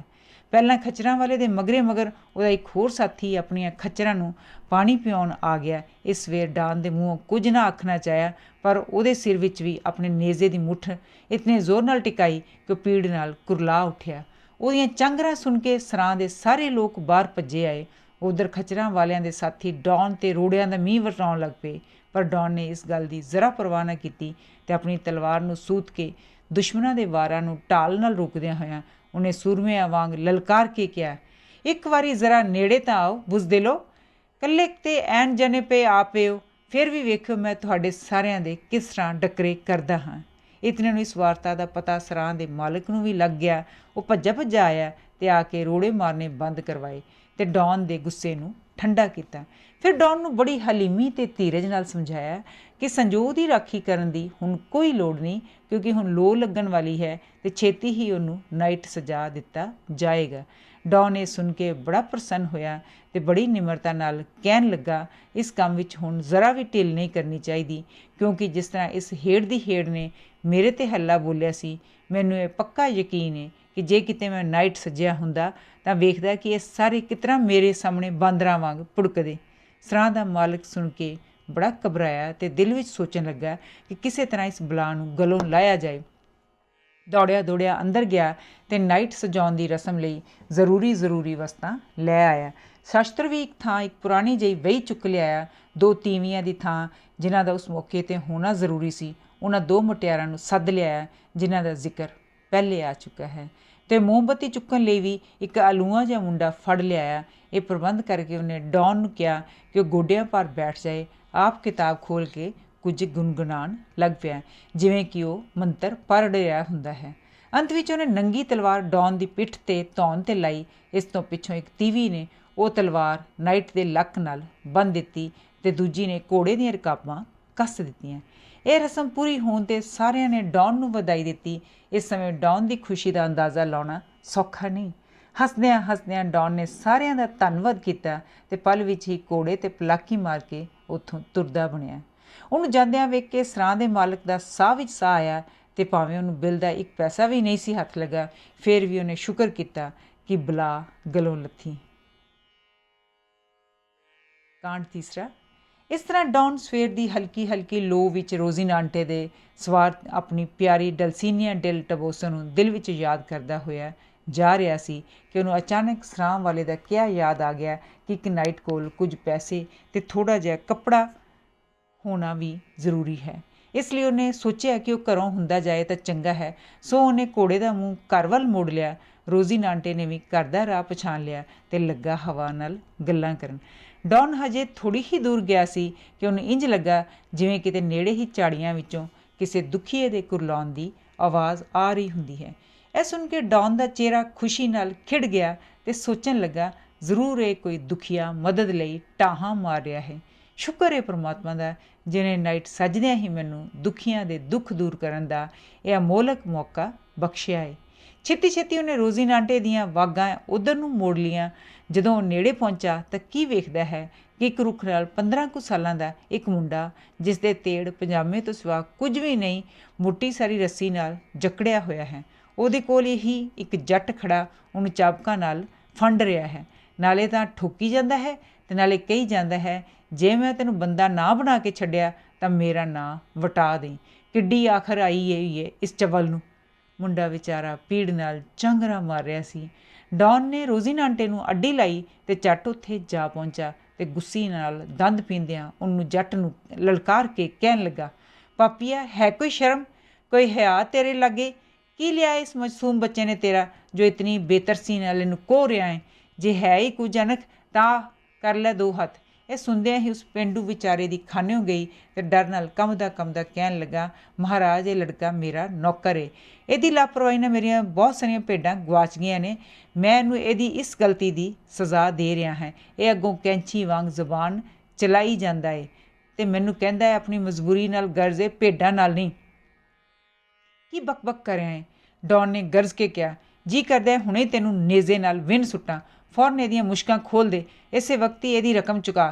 ਕਿੰਨੇ ਕੁ ਪੈਸੇ ਬਣਦੇ ਨੇ ਕਾਕਾ? ਇਸ ਵੱਲ ਲੜਕੇ ਨੇ ਉੱਤਰ ਦਿੱਤਾ, ਮੈਨੂੰ ਇਹਨੇ 9 ਮਹੀਨਿਆਂ ਦੀ ਤਨਖਾਹ ਦੇਣੀ ਹੈ। ਇਹ ਸੁਣ ਕੇ ਡੌਨ ਨੂੰ ਹੋਰ ਵੀ ਗੁੱਸਾ ਚੜ੍ਹ ਗਿਆ ਅਤੇ ਪੇਂਡੂ ਨੂੰ ਕੜਕ ਕੇ ਬੋਲਿਆ, ਓਏ 9 ਮਹੀਨਿਆਂ ਦੀ ਤਨਖਾਹ ਲੁੱਚੇ, ਫਰੇਬੀ, ਹੁਣੇ ਹੀ ਇਹ ਰੱਖ ਇੱਥੇ ਪੈਸੇ। ਪੇਂਡੂ ਵਿਚਾਰਾ ਹੱਥ ਜੋੜ ਕੇ ਖੜਾ ਹੋ ਗਿਆ ਅਤੇ ਡਰ ਨਾਲ ਥਥਲਾਉਂਦਿਆਂ ਹੋਇਆਂ ਅਰਜ਼ ਕਰਨ ਲੱਗਾ, ਸਰਕਾਰ ਮੈਨੂੰ ਬਖਸ਼ ਦਿਓ, ਮੇਰਾ ਖੀਸਾ ਵੇਖ ਲਓ, ਮੇਰੇ ਕੋਲ ਇੱਕ ਦਮੜੀ ਵੀ ਨਹੀਂ ਜੇ। ਪਰ ਸਰਕਾਰ, ਜੇ ਐਂਡਰੀਜ਼, ਜੋ ਉਸ ਮੁੰਡੇ ਦਾ ਨਾਂ ਸੀ, ਮੇਰੇ ਨਾਲ ਘਰ ਚੱਲੇ ਤਾਂ ਮੈਂ ਹੁਣੇ ਇਹਦੀ ਪਾਈ ਚੁਕਾ ਦਿੰਦਾ ਹਾਂ। ਮੈਂ ਇਸ ਨਾਲ ਘਰ ਜਾਵਾਂ? ਮੁੰਡਾ ਚੀਕ ਉੱਠਿਆ, ਨਾ, ਮੈਂ ਬਥੇਰੀ ਵਾਰ ਇਹਦੇ ਝਾਂਸਿਆਂ ਵਿੱਚ ਫਸ ਚੁੱਕਾ ਹਾਂ। ਇਹਦੇ ਘਰ ਜਾ ਕੇ ਮੈਂ ਆਪਣੀ ਖੱਲ ਲਵਾਉਣੀ ਹੈ। ਪਰ ਡੌਨ ਨੇ ਉਹਨੂੰ ਤਸੱਲੀ ਦਿੰਦਿਆਂ ਕਿਹਾ, ਕੀ ਮਜਾਲ ਇਹਦੀ ਕਿ ਤੇਰੀ ਹਵਾ ਵੱਲ ਵੀ ਤੱਕ ਜਾਏ। ਫਿਰ ਪਰਤ ਕੇ ਡੌਨ ਨੇ ਪੇਂਡੂ ਨੂੰ ਕਿਹਾ, ਸਹੁੰ ਚੁੱਕੋ ਏ ਚੰਡਾਲਾ, ਕੀ ਤੂੰ ਮੇਰੀ ਹੁਕਮ ਅਦੂਲੀ ਨਹੀਂ ਕਰੇਂਗਾ? ਤੈਨੂੰ ਘਰ ਲਿਜਾ ਕੇ ਇਹਦਾ ਸਾਰਾ ਹਿਸਾਬ ਚੁਕਾ ਦੇਵੇਂਗਾ। ਪੇਂਡੂ ਨੇ ਬੜੀ ਹੀ ਨਿਮਰਤਾ ਨਾਲ ਉੱਤਰ ਦਿੱਤਾ, ਹਜੂਰ ਦਾ ਹੁਕਮ ਮੇਰੇ ਸਿਰ ਮੱਥੇ 'ਤੇ। ਐਂਡਰੀਜ਼ ਆ ਬੱਲੀ, ਮੇਰੇ ਨਾਲ ਆ, ਮੈਂ ਸਹੁੰ ਖਾਂਦਾ ਹਾਂ ਕਿ ਘਰ ਜਾ ਕੇ ਤੇਰੀ ਪਾਈ ਪਾਈ ਚੁਕਾ ਦੇਵਾਂਗਾ। ਇਸ 'ਤੇ ਡੌਨ ਦਾ ਗੁੱਸਾ ਕੁਝ ਠੰਡਾ ਪੈ ਗਿਆ ਅਤੇ ਉਹਨੂੰ ਪੇਂਡੂ ਨੂੰ ਡਾਂਟਦਿਆਂ ਹੋਇਆਂ ਕਿਹਾ, ਇਸ ਲਈ ਕਿ ਤੂੰ ਮੇਰੀ ਆਗਿਆ ਦਾ ਉਲੰਘਣ ਨਾ ਕਰੇ, ਮੈਂ ਤੈਨੂੰ ਜਾਣ ਤੋਂ ਪਹਿਲਾਂ ਇਹ ਦੱਸ ਦੇਣਾ ਚਾਹੁੰਦਾ ਹਾਂ ਕਿ ਮੈਂ ਦੁਖੀਆਂ ਦਾ ਸਹਾਇਕ ਅਤੇ ਬੇਇਨਸਾਫੀ ਅਤੇ ਜ਼ੁਲਮ ਨੂੰ ਜੜ੍ਹੋਂ ਉਖੇੜਨ ਵਾਲਾ ਯੋਧਾ ਡੌਨ ਕੁਇਗਜ਼ਾਟ ਲੀ ਡਾ ਮਾਂਚਾ ਹਾਂ। ਜੇ ਤੂੰ ਆਪਣੀ ਸਹੁੰ ਤੋਂ ਫਿਰਿਆ ਤਾਂ ਸਮਝ ਛੱਡੀ ਕਿ ਤੇਰਾ ਕਾਲ ਤੈਨੂੰ ਵਾਜਾਂ ਮਾਰ ਰਿਹਾ ਹੈ। ਇਹ ਆਖ ਕੇ ਡੌਨ ਨੇ ਰੋਜ਼ੀਨਾਂਟੇ ਨੂੰ ਅੱਡੀ ਲਾਈ ਅਤੇ ਵੇਖਦਿਆਂ ਵੇਖਦਿਆਂ ਉਹ ਦੂਰ ਦਰਖਤਾਂ ਦੇ ਝੁੰਡਾਂ ਵਿੱਚ ਲੋਪ ਹੋ ਗਿਆ। ਜਿੰਨਾ ਚਿਰ ਤੱਕ ਡੌਨ ਨਜ਼ਰੋਂ ਓਹਲੇ ਨਹੀਂ ਹੋ ਗਿਆ, ਪੇਂਡੂ ਦੀ ਨਜ਼ਰ ਉਸ ਵੱਲ ਹੀ ਟਿਕੀ ਰਹੀ। ਜਿਸ ਵੇਲੇ ਉਹਨੂੰ ਪੱਕਾ ਯਕੀਨ ਹੋ ਗਿਆ ਕਿ ਡੌਨ ਕਾਫੀ ਦੂਰ ਨਿਕਲ ਗਿਆ ਹੋਣਾ ਹੈ, ਉਹ ਨਿਸ਼ਚਿੰਤ ਹੋ ਕੇ ਮੁੰਡੇ ਨੂੰ ਕਹਿਣ ਲੱਗਾ, ਆਖਾਂ ਸੋਹਣਿਆ, ਤੇਰੇ ਵਾਲਾ ਲੇਖਾ ਵੀ ਪੱਧਰਾ ਕਰ ਲਈਏ। ਮੁੰਡੇ ਨੇ ਖੁਸ਼ ਹੋ ਕੇ ਜਵਾਬ ਦਿੱਤਾ, ਹਾਂ ਜ਼ਰੂਰ, ਨਹੀਂ ਤਾਂ ਕਿਤੇ ਉਸ ਨੇਜ਼ੇ ਵਾਲੇ ਨੂੰ ਮੁੜ ਕੇ ਨਾ ਆਉਣਾ ਪੈ ਜਾਵੇ।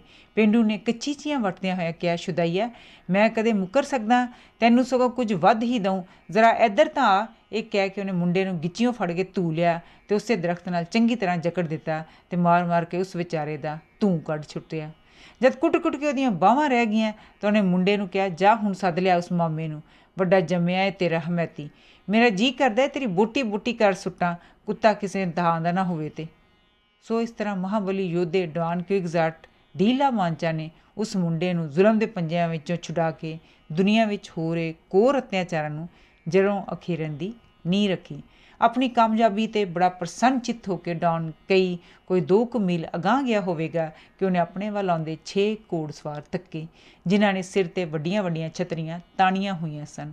ਉਹਨਾਂ ਨਾਲ 4 ਘੋੜਸਵਾਰ ਨੌਕਰ ਸਨ ਅਤੇ 3 ਪੈਦਲ। ਉਹਨਾਂ ਨੂੰ ਵੇਖਦਿਆਂ ਸਾਰ ਹੀ ਡੌਨ ਨੂੰ ਇਹ ਗੱਲ ਖੁੜਕੀ ਕਿ ਹੁਣ ਉਹ ਮੌਕਾ ਆ ਪਹੁੰਚਾ ਹੈ ਜਿਸ ਦੀ ਉਡੀਕ ਵਿੱਚ ਉਹ ਮੁੱਦਤਾਂ ਤੋਂ ਉਤਾਵਲਾ ਹੋ ਰਿਹਾ ਹੈ। ਇਸ ਲਈ ਉਹ ਸੜਕ ਦੇ ਐਨ ਵਿਚਕਾਰ ਡਟ ਕੇ ਖੜੋ ਗਿਆ ਅਤੇ ਜਿਸ ਵੇਲੇ ਉਹ ਘੋੜਸਵਾਰ ਨੇੜੇ ਆ ਗਏ ਤਾਂ ਉੱਚੀ ਸਾਰੀ ਕੜਕ ਕੇ ਬੋਲਿਆ, ਠਹਿਰੋ, ਤੁਹਾਡੇ 'ਚੋਂ ਕੋਈ ਵੀ ਇੱਥੋਂ ਲੰਘਣ ਦੀ ਹਿੰਮਤ ਨਾ ਕਰੇ ਜਿੰਨਾ ਚਿਰ ਉਹ ਮੰਨ ਨਹੀਂ ਲੈਂਦਾ ਕਿ ਦੁਨੀਆ ਵਿੱਚ ਡਲਸੀਨੀਆ ਟਿਲ ਟਬੋਸੋ ਜਿਹੀ ਸੋਹਣੀ ਹੋਰ ਕੋਈ ਵੀ ਸੁੰਦਰੀ ਨਹੀਂ। ਇਹ ਘੋੜਸਵਾਰ ਟੋਲੇਡੋ ਸ਼ਹਿਰ ਦੇ ਵਪਾਰੀ ਸਨ ਅਤੇ ਰੇਸ਼ਮੀ ਕੱਪੜਾ ਖਰੀਦਣ ਜਾ ਰਹੇ ਸਨ। ਡੌਨ ਦੀ ਅਜੀਬ ਜਿਹੀ ਚਾਲ ਢਾਲ ਵੇਖ ਕੇ ਉਹ ਕੁਝ ਠਠੰਬਰ ਜਿਹੇ ਗਏ ਅਤੇ ਉਹਨਾਂ ਵਿੱਚੋਂ ਇੱਕ ਨੇ ਅੱਗੇ ਵੱਧ ਕੇ ਕਿਹਾ, ਜਦ ਅਸੀਂ ਉਸ ਸੁੰਦਰੀ ਨੂੰ ਵੇਖਿਆ ਹੀ ਨਹੀਂ, ਅਸੀਂ ਕਿਸ ਤਰ੍ਹਾਂ ਉਹਦੀ ਸੁੰਦਰਤਾ ਵੱਲੋਂ ਕੁਝ ਕਹਿ ਸਕਦੇ ਹਾਂ। ਅੱਗੋਂ ਡੌਨ ਨੇ ਗੁੱਸੇ ਵਿੱਚ ਗਰਜ ਕੇ ਕਿਹਾ, ਓਏ ਜਾਹਲੋ, ਕੀ ਤੁਸੀਂ ਸੁੰਦਰੀ ਡਲਸੀਨੀਆ ਡਿਲ ਟਬੋਸੋ ਨੂੰ ਨਹੀਂ ਵੇਖਿਆ? ਖੋਤਿਓ, ਉਸੇ ਦੀ ਸੁੰਦਰਤਾ ਦੇ ਚਾਨਣ ਨਾਲ ਹੀ ਤਾਂ ਸਾਰਾ ਸੰਸਾਰ ਜਗਮਗਾ ਰਿਹਾ ਹੈ। ਸ਼ਰਮ ਕਰੋ ਕੁਝ, ਕਮੀਨਿਓ, ਕ੍ਰਿਤਕਨੋ। ਇਹ ਕਹਿੰਦਿਆਂ ਸਾਰ ਹੀ ਉਹਨੇ ਆਪਣੇ ਘੋੜੇ ਨੂੰ ਅੱਡੀ ਲਾਈ ਅਤੇ ਨੇਜ਼ਾ ਤਾਣ ਕੇ ਸਭ ਤੋਂ ਅਗਲੇ ਸੌਦਾਗਰ 'ਤੇ ਬਿਜਲੀ ਵਾਂਗ ਟੁੱਟ ਕੇ ਜਾ ਪਿਆ। ਪਤਾ ਨਹੀਂ ਉਸ ਵੇਲੇ ਡੌਨ ਕੋਲੋਂ ਕੀ ਦਾ ਕੀ ਹੋ ਜਾਂਦਾ, ਪਰ ਬਦਕਿਸਮਤੀ ਨਾਲ ਐਨ ਅੱਧ ਵਿਚਕਾਰ ਰੋਜ਼ੀਨਾਂਟੇ ਇੱਕ ਪੱਥਰ ਨਾਲ ਠੇਡਾ ਖਾ ਕੇ ਡਿੱਗ ਪਿਆ ਅਤੇ ਨਾਲ ਹੀ ਡੌਨ ਲੜਖੜਾਉਂਦਾ ਅਤੇ ਮਿੱਟੀ ਵਿੱਚ ਪਲਸੇਟੇ ਖਾਂਦਾ ਕਿੰਨੀ ਦੂਰ ਜਾ ਪਿਆ। ਬੜੀ ਕੋਸ਼ਿਸ਼ ਦੇ ਬਾਵਜੂਦ ਵੀ ਸੱਟਾਂ ਨਾਲ ਬੇਬਲ ਹੋਏ ਅਤੇ ਸੰਜੋਗ ਦੇ ਭਾਰ ਥੱਲੇ ਦੱਬੇ ਹੋਏ ਡੌਨ ਕੋਲੋਂ ਉੱਠ ਕੇ ਖੜੋਤਾ ਨਾ ਗਿਆ, ਪਰ ਉਹ ਪਿਆ ਹੀ ਪਿਆ ਉੱਚੀ ਸਾਰੀ ਦਬਕੇ ਮਾਰੀ ਗਿਆ, ਠਹਿਰੋ, ਚੋਰੋ, ਉਚੱਕਿਓ, ਹੁਣ ਜਾਂਦੇ ਕਿੱਥੇ ਹੋ? ਕੀ ਹੋਇਆ ਜੇ ਘੋੜੇ ਦੀ ਗਲਤੀ ਨਾਲ ਮੈਂ ਡਿੱਗ ਪਿਆ ਹਾਂ? ਬੁਜ਼ਦਿਲੋ, ਜ਼ਰਾ ਠਹਿਰੋ, ਮੈਨੂੰ ਉੱਠ ਰਹਿਣ ਦਿਓ, ਫਿਰ ਵੇਖਿਓ ਤੁਹਾਡੇ ਕਿਸ ਤਰ੍ਹਾਂ ਪੜਛੇ ਲਾਉਂਦਾ ਹਾਂ। ਸੌਦਾਗਰਾਂ ਦੇ ਇੱਕ ਨੌਕਰ ਨੇ ਜਦ ਇਹ ਸੁਣਿਆ ਕਿ ਉਹਦੇ ਮਾਲਕ ਨੂੰ ਬੁਰਾ ਭਲਾ ਆਖਿਆ ਜਾ ਰਿਹਾ ਹੈ, ਉਹਨੇ ਭੱਜ ਕੇ ਡੌਨ ਦੇ ਹੱਥੋਂ ਉਹ ਨੇਜ਼ਾ ਖੋਹ ਲਿਆ ਅਤੇ ਉਹਨੂੰ ਭੰਨ ਕੇ ਟੋਟੇ ਟੋਟੇ ਕਰ ਦਿੱਤਾ ਅਤੇ ਫਿਰ ਇੱਕ ਟੋਟਾ ਲੈ ਕੇ ਬੇਬਸ ਪਏ ਹੋਏ ਡੌਨ ਨੂੰ ਖੂਬ ਫੈਂਟਾ ਚਾੜਿਆ। ਉਹਨਾਂ ਸੌਦਾਗਰਾਂ ਨੇ ਡੌਨ ਨੂੰ ਉਸੇ ਤਰ੍ਹਾਂ ਹੀ ਪਿਆ ਛੱਡ ਕੇ ਆਪਣਾ ਰਾਹ ਲਿਆ, ਪਰ ਡੌਨ ਉੱਥੇ ਪਿਆ ਹੀ ਬੜਕਾਂ ਮਾਰਦਾ ਗਿਆ। ਇੱਕ ਰਾਈ ਨੇ ਡੌਨ ਨੂੰ ਉੱਥੇ ਪਿਆ ਵੇਖ ਕੇ ਪਛਾਣ ਲਿਆ। ਉਹਨੇ ਬੜੀ ਮੁਸ਼ਕਿਲ ਨਾਲ ਡੌਨ ਨੂੰ ਆਪਣੇ ਖੋਤੇ 'ਤੇ ਪਾਇਆ ਅਤੇ ਰੋਜ਼ੀਨਾਂਟੇ ਨੂੰ ਨਾਲ ਲੈ ਕੇ ਘਰ ਵੱਲ ਤੁਰ ਪਿਆ। ਘਰ ਅੱਪੜਨ ਤੋਂ ਕਈ ਦਿਨਾਂ ਬਾਅਦ ਤੱਕ ਵੀ ਡੌਨ ਮੰਜੇ 'ਤੇ ਬਿਮਾਰ ਪਿਆ ਹਾਲ ਦੁਹਾਈ ਪਾਉਂਦਾ ਰਿਹਾ। ਪਿੰਡ ਦਾ ਨਾਈ ਅਤੇ ਪਾਦਰੀ ਡੌਨ ਦੇ ਗੂੜੇ ਮਿੱਤਰ ਸਨ। ਉਹਦੇ ਵਾਪਸੀ ਦੀ ਖਬਰ ਸੁਣ ਕੇ ਉਹ ਡੌਨ ਦਾ ਹਾਲ ਪੁੱਛਣ ਆਏ। ਉਹਦੀਆਂ ਗੱਲਾਂ ਬਾਤਾਂ ਸੁਣ ਕੇ ਉਹਨਾਂ ਨੂੰ ਯਕੀਨ ਹੋ ਗਿਆ ਕਿ ਇਸ ਪੁਆੜੇ ਦੀ ਜੜ੍ਹ ਉਹ ਕਿਤਾਬਾਂ ਹੀ ਹਨ ਜਿਨ੍ਹਾਂ ਨੂੰ ਡੌਨ ਦਿਨੇ ਰਾਤ ਪੜ੍ਹਦਾ ਰਹਿੰਦਾ ਸੀ, ਅਤੇ ਜੇ ਫਿਰ ਇਸ ਦੇ ਹੱਥ ਆ ਗਈਆਂ ਤਾਂ ਦੂਜੀ ਵਾਰ ਉਹ ਪਿੰਡ ਨੂੰ ਮੁੜ ਆਉਂਦਾ ਹੀ ਨਹੀਂ ਦਿਸਦਾ। ਸੋ ਉਹਨਾਂ ਨੇ ਚੋਰੀ ਚੋਰੀ ਸਾਰੀਆਂ ਕਿਤਾਬਾਂ ਇਕੱਠੀਆਂ ਕੀਤੀਆਂ ਅਤੇ ਢੇਰ ਲਾ ਕੇ ਅੱਗ ਲਾ ਦਿੱਤੀ ਅਤੇ ਰਾਜ ਨੂੰ ਸਦਕੇ ਡਾਨ ਦੇ ਪੜ੍ਹਨ ਵਾਲੇ ਕਮਰੇ ਦੇ ਬੂਹੇ ਨੂੰ ਇੱਟਾਂ ਨਾਲ ਚੁਣਵਾ ਦਿੱਤਾ। ਜਦੋਂ ਡੌਨ ਫਿਰ ਤੁਰਨ ਫਿਰਨ ਜੋਗਾ ਹੋ ਗਿਆ ਤਾਂ ਉਹ ਸਿੱਧਾ ਕਿਤਾਬਾਂ ਵਾਲੇ ਕਮਰੇ ਵੱਲ ਗਿਆ, ਪਰ ਉਹਨੂੰ ਕਮਰੇ ਦਾ ਕਿਤੇ ਵੀ ਥਹੁ ਪਤਾ ਨਾ ਲੱਗਾ। ਕਈ ਵਾਰ ਡੌਨ ਨੇ ਉਸ ਕਮਰੇ ਦੇ ਬੂਹੇ ਵਿੱਚ ਚਿਣੀਆਂ ਹੋਈਆਂ ਇੱਟਾਂ ਨੂੰ ਟੋਇਆ, ਪਰ ਉਹਦੇ ਪੱਲੇ ਕੁਝ ਵੀ ਨਾ ਪਿਆ। ਬੜਾ ਹੈਰਾਨ ਸੀ ਕਿ ਉਹ ਕਮਰਾ ਗਿਆ ਕਿੱਥੇ। ਆਖਰ ਇੱਕ ਦਿਨ ਆਪਣੀ ਭਤੀਜੀ ਨੂੰ ਇੱਕ ਬੰਨੇ ਸੱਦ ਕੇ ਹੌਲੀ ਜਿਹੀ ਪੁੱਛਣ ਲੱਗਾ ਕਿ ਕਿਤਾਬਾਂ ਵਾਲਾ ਕਮਰਾ ਕਿੱਥੇ ਹੈ। ਉਹਦੀ ਭਤੀਜੀ ਨੇ ਉੱਚੀ ਸਾਰੀ ਕਿਹਾ, ਕਿਤਾਬਾਂ ਵਾਲਾ ਕਮਰਾ? ਹਾਂ ਸੱਚ, ਤੁਹਾਨੂੰ ਤਾਂ ਮੈਂ ਦੱਸਿਆ ਹੀ ਨਹੀਂ। ਜਿੱਦਣ ਤੁਸੀਂ ਘਰੋਂ ਗਏ ਸੋ ਉਦਣ ਹੀ ਇੱਕ ਲਾਲ ਲਾਲ ਅੱਖਾਂ ਵਾਲਾ ਬੁੱਢਾ ਇੱਕ ਭਿਆਨਕ ਜਨੌਰ 'ਤੇ ਸਵਾਰ ਹੋ ਕੇ ਇੱਥੇ ਆਇਆ ਸੀ ਅਤੇ ਆਉਂਦਿਆਂ ਹੀ ਸਿੱਧਾ ਕਿਤਾਬਾਂ ਵਾਲੇ ਕਮਰੇ ਵਿੱਚ ਵੜ ਗਿਆ। ਅਸੀਂ ਤਾਂ ਡਰਦੇ ਮਾਰੇ ਤੂੜੀ ਵਾਲੇ ਕੋਠੇ ਵਿੱਚ ਲੁਕ ਗਏ। ਪਤਾ ਨਹੀਂ ਉਸ ਕਮਰੇ ਵਿੱਚ ਉਹ ਕੀ ਕਰਦਾ ਰਿਹਾ, ਪਰ ਕੁਝ ਚਿਰ ਪਿੱਛੋਂ ਇੰਨੇ ਜ਼ੋਰ ਦਾ ਧਮਾਕਾ ਹੋਇਆ ਕਿ ਆਲੇ ਦੁਆਲੇ ਦੇ ਸਾਰੇ ਲੋਕ ਭੱਜੇ ਆਏ ਅਤੇ ਕੀ ਵੇਖਦੇ ਨੇ ਕਿ ਮਕਾਨ ਦੀ ਛੱਤ ਹੀ ਉੱਡ ਗਈ ਏ ਅਤੇ ਨਾ ਹੀ ਉੱਥੇ ਕੋਈ ਆਦਮੀ ਹੈ ਅਤੇ ਨਾ ਹੀ ਆਦਮੀ ਦੀ ਜ਼ਾਤ। ਬਸ ਉਦੋਂ ਤੋਂ ਸਾਨੂੰ ਨਾ ਹੀ ਕਿਤਾਬਾਂ ਦਾ ਕੁਝ ਥਹੁ ਪਤਾ ਲੱਗਾ ਏ ਅਤੇ ਨਾ ਹੀ ਉਸ ਕਮਰੇ ਦਾ। ਪਤਾ ਨਹੀਂ ਉਹ ਸਭ ਕੁਝ ਉਡਾ ਕੇ ਕਿੱਥੇ ਲੈ ਗਿਆ ਏ। ਡੌਨ ਨੇ ਕਚੀਚੀਆਂ ਵੱਟਦਿਆਂ ਕਿਹਾ, ਹਾਂ ਮੈਂ ਸਮਝ ਗਿਆ ਹਾਂ, ਇਹ ਸਾਰੀ ਉਸੇ ਬਦਜ਼ਾਤ ਜਾਦੂਗਰ ਫਰੈਸਟਨ ਦੀ ਹੀ ਕਾਰਸਤਾਨੀ ਏ। ਉਹਦਾ ਮੇਰਾ ਇੱਟ ਕੁੱਤੇ ਦਾ ਵੈਰ ਏ। ਖੈਰ ਬੱਚੂ ਫਰੈਸਟਨ, ਮੈਨੂੰ ਜ਼ਰਾ ਆਪਣਾ ਥਕੇਵਾਂ ਲਾ ਲੈਂਦੇ। ਜੇ ਤੂੰ ਨੱਕ ਨਾਲ ਲੀਕਾਂ ਨਾ ਕੱਢੀਆਂ ਤਾਂ ਮੈਨੂੰ ਆਖੀ। ਕਾਂਡ ਚੌਥਾ। ਕੁਝ ਹਫ਼ਤੇ ਤਾਂ ਵਿਚਾਰਾ ਡੌਨ ਘਰ ਹੀ ਪਿਆ ਰਿਹਾ, ਪਰ ਉਹਦਾ ਮਨ ਹੁਣ ਉਸ ਚੀਜ਼ ਵਿੱਚ ਹੀ ਸੀ ਜਿਨ੍ਹਾਂ ਨੂੰ ਲੈਣ ਲਈ ਉਹ ਪਿੰਡ ਵਾਪਸ ਮੁੜਿਆ ਸੀ। ਡੌਨ ਦੇ ਘਰ ਦੇ ਲਾਗੇ ਇੱਕ ਕਿਸਾਨ ਰਹਿੰਦਾ ਸੀ। ਉਸ ਦਾ ਨਾਂ ਸੈਂਕੋ ਪਾਂਜਾ ਸੀ। ਉਹ ਸਰੀਰ ਦਾ ਕੁਝ ਭਾਰਾ ਸੀ, ਪਰ ਹੈ ਸੀ ਬੜਾ ਸਿੱਧਾ ਸਾਦਾ ਅਤੇ ਭਲਾ ਲੋਕ। ਡੌਨ ਨੂੰ ਉਹਦਾ ਸੁਭਾਅ ਬੜਾ ਚੰਗਾ ਲੱਗਦਾ ਸੀ, ਇਸ ਲਈ ਉਹਨੂੰ ਅਕਸਰ ਸੱਦ ਲੈਂਦਾ ਸੀ ਅਤੇ ਕਿੰਨਾ ਕਿੰਨਾ ਚਿਰ ਉਹਦੇ ਨਾਲ ਗੂੜ੍ਹੀਆਂ ਗੱਲਾਂ ਕਰਦਾ ਰਹਿੰਦਾ ਸੀ। ਡੌਨ ਨੇ ਉਹਦੇ ਮਨ ਵਿੱਚ ਇਹ ਗੱਲ ਚੰਗੀ ਤਰ੍ਹਾਂ ਬਿਠਾ ਦਿੱਤੀ ਕਿ ਇੱਕ ਨਾਈਟ ਲਈ ਲੱਖਾਂ ਆਦਮੀਆਂ ਨਾਲ ਮੁਕਾਬਲਾ ਕਰਕੇ ਹਰਾ ਦੇਣਾ ਅਤੇ ਆਪਣੀ ਤਲਵਾਰ ਨਾਲ ਕਈ ਮੁਲਕ ਅਤੇ ਟਾਪੂ ਜਿੱਤ ਲੈਣੇ ਖੱਬੇ ਹੱਥ ਦਾ ਕੰਮ ਹੈ। ਨਾਲੇ ਡੌਨ ਨੇ ਉਹਨੂੰ ਵਚਨ ਦਿੱਤਾ ਕਿ ਜੇ ਡੌਨ ਦਾ ਸਕੁਆਇਰ ਬਣ ਕੇ ਉਹਦੇ ਨਾਲ ਨਾਲ ਮੁਹਿੰਮਾਂ ਵਿੱਚ ਹਿੱਸਾ ਲਏ ਤਾਂ ਡੌਨ ਉਹਨੂੰ ਜ਼ਰੂਰ ਕਿਸੇ ਨਾ ਕਿਸੇ ਜਿੱਤੇ ਹੋਏ ਟਾਪੂ ਦਾ ਗਵਰਨਰ ਬਣਾ ਦੇਵੇਗਾ। ਸੈਂਕੋ ਨੂੰ ਇਹ ਤਜਵੀਜ਼ ਬੜੀ ਪਸੰਦ ਆਈ ਅਤੇ ਖੁਸ਼ੀ ਖੁਸ਼ੀ ਡੌਨ ਦਾ ਸਾਥ ਦੇਣ ਲਈ ਤਿਆਰ ਹੋ ਗਿਆ। ਕੁਝ ਰੁਪਏ ਪੈਸੇ ਲੈ ਕੇ ਅਤੇ ਸਫ਼ਰ ਲਈ ਕੁਝ ਜ਼ਰੂਰੀ ਤਿਆਰੀਆਂ ਕਰਕੇ ਡੌਨ ਕੁਇਗਜ਼ਾਰਟ ਅਤੇ ਸੈਂਕੋ ਪਾਂਜਾ ਇੱਕ ਕਾਲੀ ਬੋਲੀ ਰਾਤ ਨੂੰ ਬਗੈਰ ਕਿਸੇ ਨੂੰ ਜ਼ਰਾ ਵੀ ਸੂਹ ਦਿੱਤਿਆਂ ਚੁੱਪ ਚੁਪੀਤੇ ਵੱਡੇ ਵੱਡੇ ਮੁਲਕ ਅਤੇ ਟਾਪੂ ਜਿੱਤਣ ਦੇ ਰੰਗੀਨ ਸੁਫਲੇ ਲੈਂਦੇ ਹੋਏ ਉੱਥੋਂ ਨਿਕਲ ਤੁਰੇ। ਡੌਨ ਰੋਜ਼ੀਨਾਟੇ 'ਤੇ ਸਵਾਰ ਸੀ ਅਤੇ ਸੈਂਕੋ ਆਪਣੇ ਖੋਤੇ 'ਤੇ, ਜਿਸ ਦਾ ਨਾਂ ਡੈਪਲ ਸੀ। ਡੌਨ ਨੂੰ ਇਹ ਬੜਾ ਲੱਗਾ ਬੁਰਾ ਕਿ ਉਹਦਾ ਸਕੁਆਇਰ ਖੋਤੇ 'ਤੇ ਚੜ੍ਹੇ, ਕਿਉਂਕਿ ਉਹਨੇ ਇਹ ਕਿਤੇ ਵੀ ਨਹੀਂ ਸੀ ਪੜ੍ਹਿਆ ਹੋਇਆ ਕਿ ਕਦੇ ਕਿਸੇ ਸਕੁਆਇਰ ਨੇ ਖੋਤੇ ਦੀ ਸਵਾਰੀ ਕੀਤੀ ਹੋਵੇ। ਪਰ ਡੌਨ ਨੇ ਸੋਚਿਆ ਕਿ ਇਸ ਬਾਰੇ ਖੜ੍ਹੇ ਪੈਰ ਤਾਂ ਉਹ ਕੁਝ ਨਹੀਂ ਕਰ ਸਕਦਾ, ਪਰ ਇਹ ਹੋ ਨਹੀਂ ਸਕਦਾ ਕਿ ਛੇਤੀ ਹੀ ਉਹ ਕਿਸੇ ਦਾ ਘੋੜਾ ਖੋਹ ਕੇ ਸੈਂਕੋ ਨੂੰ ਦੇ ਦੇਵੇ ਅਤੇ ਉਹਨਾਂ ਚਿਰ ਖੋਤੇ ਨਾਲ ਹੀ ਗੁਜ਼ਾਰਾ ਕੀਤਾ ਜਾਵੇ।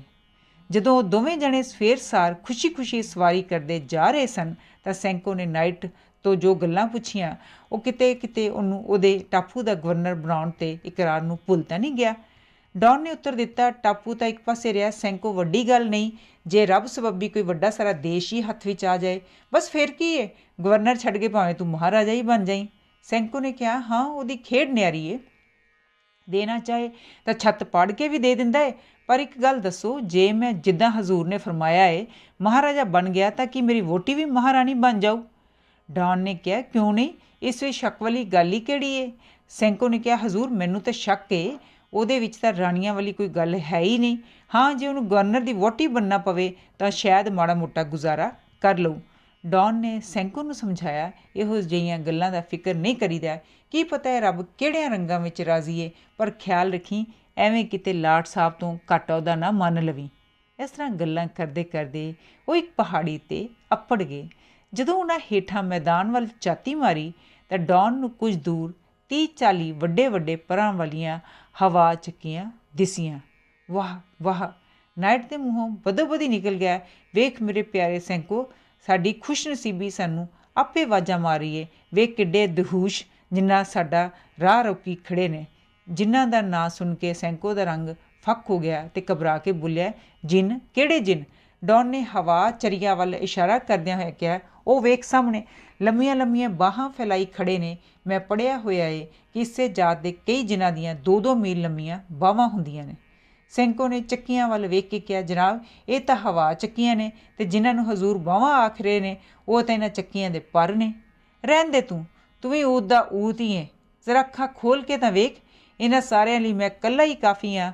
ਹੁਣ ਤੂੰ ਡਰੀ ਨਾ, ਵੇਖਦਾ ਰਹੀ ਮੈਂ ਕਿਸ ਤਰ੍ਹਾਂ ਇਹਨਾਂ ਸਾਰਿਆਂ ਦੀ ਮਿੱਝ ਕੱਢਦਾ। ਅਤੇ ਜੇ ਤੈਨੂੰ ਬਹੁਤਾ ਹੀ ਡਰ ਲੱਗਦਾ ਹੈ ਤਾਂ ਇੱਕ ਬੰਨੇ ਜਾ ਕੇ ਖੜੋ ਜਾ। ਇਹ ਆਖ ਕੇ ਅਤੇ ਸੈਂਕੋ ਦੇ ਰੋਲੇ ਦੀ ਜ਼ਰਾ ਪਰਵਾਹ ਨਾ ਕਰਦੇ ਹੋਏ ਡੌਨ ਨੇ ਰੋਜ਼ੀਨਾਂਟੇ ਨੂੰ ਅੱਡੀ ਲਾਈ ਅਤੇ ਉਹਨੂੰ ਸਰਪਟ ਦੌੜਾਉਂਦਿਆਂ ਹੋਇਆਂ ਹਵਾ ਚੱਕੀਆਂ 'ਤੇ ਜਾ ਪਿਆ ਅਤੇ ਉੱਚੀ ਸਾਰੀ ਲਲਕਾਰ ਕੇ ਕਹਿਣ ਲੱਗਾ, ਠਹਿਰੋ ਹੁਣ ਭੱਜਿਓ ਨਾ ਬੁਜ਼ਦਿਲੋ, ਵੇਖਿਓ ਮੈਂ ਇਕੱਲਾ ਹੀ ਕਿਸ ਤਰ੍ਹਾਂ ਤੁਹਾਡੇ ਸਾਰਿਆਂ ਦੇ ਕੜਾਕੇ ਕੱਢਦਾ ਹਾਂ। ਐਨ ਇਸੇ ਵੇਲੇ ਹਵਾ ਦੇ ਇੱਕ ਬੁੱਲੇ ਨਾਲ ਚੱਕੀਆਂ ਦੇ ਪਰ ਜ਼ਰਾ ਕੁ ਹਿੱਲੇ। ਇਸ 'ਤੇ ਡੌਨ ਨੂੰ ਹੋਰ ਵੀ ਰੋਹ ਚੜ੍ਹ ਗਿਆ ਅਤੇ ਉਹ ਗਰਜ ਕੇ ਬੋਲਿਆ, ਚੰਡਾਲੋ ਮੈਂ ਇਹਨਾਂ ਗਿੱਦੜ ਭਬਕੀਆਂ ਤੋਂ ਡਰਨ ਵਾਲਾ ਨਹੀਂ। ਭਾਵੇਂ ਤੁਹਾਡੀਆਂ ਬਾਹਾਂ ਜਿੰਨ ਬਰਾਇਰਸ ਜਿੰਨੀਆਂ ਵੀ ਉੱਚੀਆਂ ਕਿਉਂ ਨਾ ਹੋਣ, ਮੈਂ ਤੁਹਾਨੂੰ ਸਾਰਿਆਂ ਨੂੰ ਕੱਚਿਆਂ ਨੇ ਹੀ ਚਬਾ ਗਿਆ ਤਾਂ ਤੁਸੀਂ ਕੀ ਯਾਦ ਕਰੋਗੇ। ਇਹ ਕਹਿ ਕੇ ਉਹਨੇ ਆਪਣਾ ਨੇਜ਼ਾ ਤਾਣਿਆ ਅਤੇ ਆਪਣੇ ਆਪ ਨੂੰ ਢਾਲ ਨਾਲ ਬਚਾਉਂਦਿਆਂ ਹੋਇਆਂ ਹਵਾ ਵਿੱਚ ਉੱਡਦਾ ਹੋ ਨੇੜੇ ਵਾਲੀ ਚੱਕੀ 'ਤੇ ਟੁੱਟ ਕੇ ਪੈ ਗਿਆ ਅਤੇ ਆਪਣੇ ਨੇਜ਼ੇ ਨਾਲ ਇੱਕ ਪਰ ਦਾ ਕੱਪੜਾ ਵਿੰਨ ਸੁੱਟਿਆ।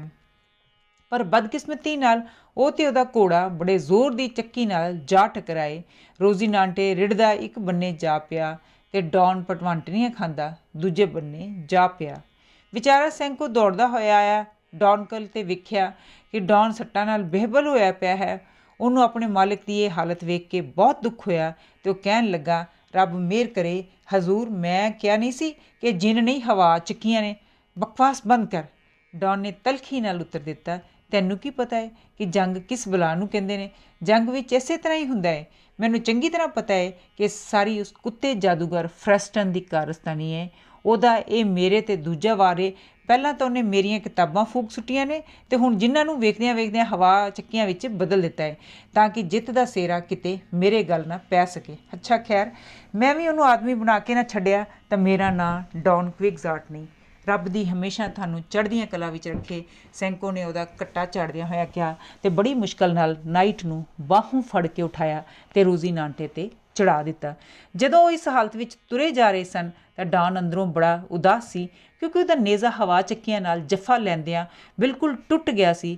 ਇਸ ਲਈ ਉਹ ਬਹੁਤ ਡੂੰਘੀ ਸੋਚ ਵਿੱਚ ਸੀ ਕਿ ਇਹ ਭਾਰੀ ਨੁਕਸਾਨ ਕਿਸ ਤਰ੍ਹਾਂ ਪੂਰਾ ਕੀਤਾ ਜਾਏ। ਆਖਰ ਉਹਨੇ ਸੈਂਕੋ ਨੂੰ ਕਿਹਾ, ਸੈਂਕੋ ਮੈਂ ਪੜ੍ਹਿਆ ਹੋਇਆ ਹੈ ਕਿ ਇੱਕ ਵਾਰ ਸਪੇਨ ਦੇ ਇੱਕ ਨਾਈਟ ਦੀ ਤਲਵਾਰ ਲੜਾਈ ਵਿੱਚ ਟੁੱਟ ਗਈ ਸੀ। ਉਹਨੇ ਇੱਕ ਵੱਡਾ ਸਾਰਾ ਰੁੱਖ ਜੜ੍ਹੋਂ ਪੁੱਟ ਲਿਆ, ਜਾਂ ਕਹਿ ਲਓ ਕਿ ਇੱਕ ਵੱਡਾ ਸਾਰਾ ਟਾਹਣ ਤੋੜ ਲਿਆ ਅਤੇ ਉਸੇ ਨਾਲ ਹੀ ਆਪਣੇ ਦੁਸ਼ਮਣਾਂ ਦੀਆਂ ਇੰਨੀਆਂ ਫੱਕੀਆਂ ਉਡਾਈਆਂ ਕਿ ਦੁਨੀਆ ਵਾਹ ਵਾਹ ਕਰ ਉੱਠੀ। ਉਹਦੀ ਆਲੀ ਸੋਲੇ ਵਾਲਾ ਪੈ ਗਈ। ਮੈਂ ਤੈਨੂੰ ਇਸ ਕਰਕੇ ਦੱਸਿਆ ਹੈ ਕਿਉਂਕਿ ਮੇਰੀ ਵੀ ਸਲਾਹ ਹੈ ਕਿ ਮੈਂ ਵੀ ਉਸ ਨਾਈਟ ਵਾਂਗ ਰਾਹ ਵਿੱਚੋਂ ਇੱਕ ਰੁੱਖ ਨੂੰ ਪੁੱਟ ਲਵਾਂ ਅਤੇ ਉਸੇ ਨਾਲ ਹੀ ਆਪਣੇ ਵੈਰੀਆਂ ਦਾ ਨਾਂ ਨਿਸ਼ਾਨ ਮਿਟਾ ਸੁੱਟਾਂ। ਤੂੰ ਬੜਾ ਖੁਸ਼ ਨਸੀਬ ਹੈ ਕਿ ਤੈਨੂੰ ਮੇਰੇ ਨਾਲ ਹੋਣ ਕਰਕੇ ਮੇਰੇ ਕਰਤੱਵ ਵੇਖਣ ਦਾ ਮੌਕਾ ਮਿਲਿਆ ਹੈ। ਰੱਬ ਤੁਹਾਨੂੰ ਬਲ ਬਖਸ਼ੇ, ਸੈਂਕੋ ਨੇ ਕਿਹਾ। ਪਰ ਜੇ ਹਜ਼ੂਰ ਬੁਰਾ ਨਾ ਮਨਾਓ ਤਾਂ ਮੈਂ ਪਹਿਲਾਂ ਕਾਠੀ 'ਤੇ ਜ਼ਰਾ ਸਿੱਧੇ ਹੋ ਕੇ ਤਾਂ ਬੈਠੋ। ਤੁਹਾਡਾ ਸਾਰਾ ਭਾਰ ਇੱਕ ਬੰਨੇ ਉਲਰਿਆ ਪਿਆ ਹੋਇਆ। ਤੁਸੀਂ ਵੀ ਸੱਚੇ ਹੋ, ਹਜ਼ੂਰ ਨੂੰ ਸੱਟਾਂ ਵੀ ਤਾਂ ਥੋੜ੍ਹੀਆਂ ਨਹੀਂ ਲੱਗੀਆਂ। ਹਾਂ ਸੈਂਕੋ, ਜੇ ਮੈਂ ਹਾਏ ਹਾਏ ਨਹੀਂ ਕਰਦਾ ਤਾਂ ਇਸ ਦਾ ਮਤਲਬ ਇਹ ਨਹੀਂ ਕਿ ਮੈਨੂੰ ਪੀੜ ਹੀ ਨਹੀਂ ਹੁੰਦੀ, ਡੌਨ ਨੇ ਜਵਾਬ ਦਿੱਤਾ। ਪਰ ਵਜ੍ਹਾ ਇਹ ਹੈ ਕਿ ਇੱਕ ਨਾਈਟ ਨੂੰ ਪੀੜ ਦੀ ਸ਼ਿਕਾਇਤ ਕਰਨੀ ਬਿਲਕੁਲ ਮਨ੍ਹਾ ਹੈ, ਭਾਵੇਂ ਉਹਦੀ ਜਾਨ ਹੀ ਕਿਉਂ ਨਾ ਨਿਕਲ ਰਹੀ ਹੋਵੇ। ਇਸ ਬਾਰੇ ਹਜ਼ੂਰ ਤੁਸੀਂ ਆਪ ਹੀ ਸਿਆਣੇ ਹੋ, ਮੈਂ ਕੀ ਕਹਿ ਸਕਦਾ ਹਾਂ, ਸੈਂਕੋ ਨੇ ਉੱਤਰ ਦਿੱਤਾ। ਪਰ ਮੇਰੀ ਜਾਚੇ ਹਜ਼ੂਰ ਨੂੰ ਤਕਲੀਫ ਵੇਲੇ ਜ਼ਰੂਰ ਥੋੜ੍ਹੀ ਬਹੁਤ ਹਾਏ ਹਾਏ ਕਰ ਲੈਣੀ ਚਾਹੀਦੀ ਹੈ। ਮੇਰੇ ਕੋਲੋਂ ਤਾਂ ਨਹੀਂ ਰਿਹਾ ਜਾ ਸਕਦਾ। ਮੈਂ ਤਾਂ ਚੰਗਰਾ ਮਾਰ ਉੱਠਦਾ ਹਾਂ, ਭਾਵੇਂ ਮਾੜੀ ਜਿਹੀ ਛਿਲਤ ਹੀ ਕਿਉਂ ਨਾ ਚੁੱਭ ਜਾਵੇ। ਇਹ ਵੀ ਸ਼ੁਕਰ ਹੈ ਕਿ ਪੀੜ ਦੀ ਸ਼ਿਕਾਇਤ ਨਾ ਕਰਨ ਦਾ ਕਾਨੂੰਨ ਸਕੁਆਇਰਾਂ 'ਤੇ ਲਾਗੂ ਨੇ। ਉਸ ਰਾਤ ਤੋਂ ਰੁੱਖਾਂ ਹੇਠ ਹੀ ਸੁੱਤੇ ਅਤੇ ਡੌਨ ਨੇ ਇੱਕ ਰੁੱਖ ਤੋਂ ਟਾਹਣ ਭੰਨ ਕੇ ਉਹਦੇ ਅੱਗੇ ਨੇਜ਼ੇ ਦਾ ਫਲ ਲਾ ਲਿਆ। ਕਿਤਾਬਾਂ ਵਿੱਚ ਲਿਖੇ ਅਨੁਸਾਰ ਡੌਨ ਨੇ ਉਸ ਰਾਤ ਨਾ ਕੁਝ ਖਾਧਾ ਅਤੇ ਨਾ ਹੀ ਪੀਤਾ। ਆਪਣਾ ਸਾਰਾ ਵਕਤ ਆਪਣੀ ਪਿਆਰੀ ਡਲਸੀਨੀਆ ਦੀ ਯਾਦ ਵਿੱਚ ਗੁਜ਼ਾਰਿਆ। ਪਰ ਸੈਂਕੋ ਨੇ ਆਪਣੇ ਥੈਲੇ ਵਿੱਚੋਂ ਸ਼ਰਾਬ ਦੀ ਬੋਤਲ ਕੱਢੀ ਅਤੇ ਪੇਟ ਨੂੰ ਖੂਬ ਧੂਸ ਕੇ ਲੱਤਾਂ ਪਸਾਰ ਕੇ ਘੂਕ ਸੌਂ ਗਿਆ।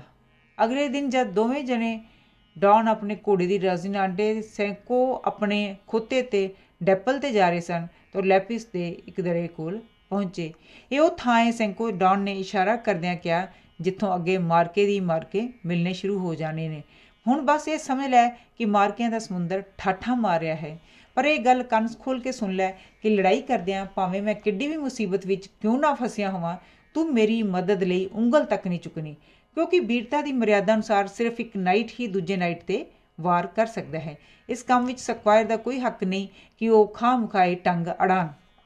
जनाब, इस गल्लों बेफिक्र रहो, झगड़े तो मैं कोहां दूर भजदा हाँ, हुण होर गल्लां ते एक पासे रहीआं, इस गल विच तां मैं हजूर दे हुक्म नूं पूरी तरह पालांगा।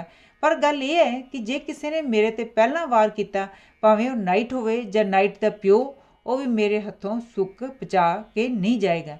मैं ये गल पहलां ही हजूर की खिदमत विच अज़र कर सुटदा हाँ, क्योंकि मेरा गुस्सा बड़ा चंडाल है। इस विच मैं किसी रोक टोक की परवाह नहीं करनी।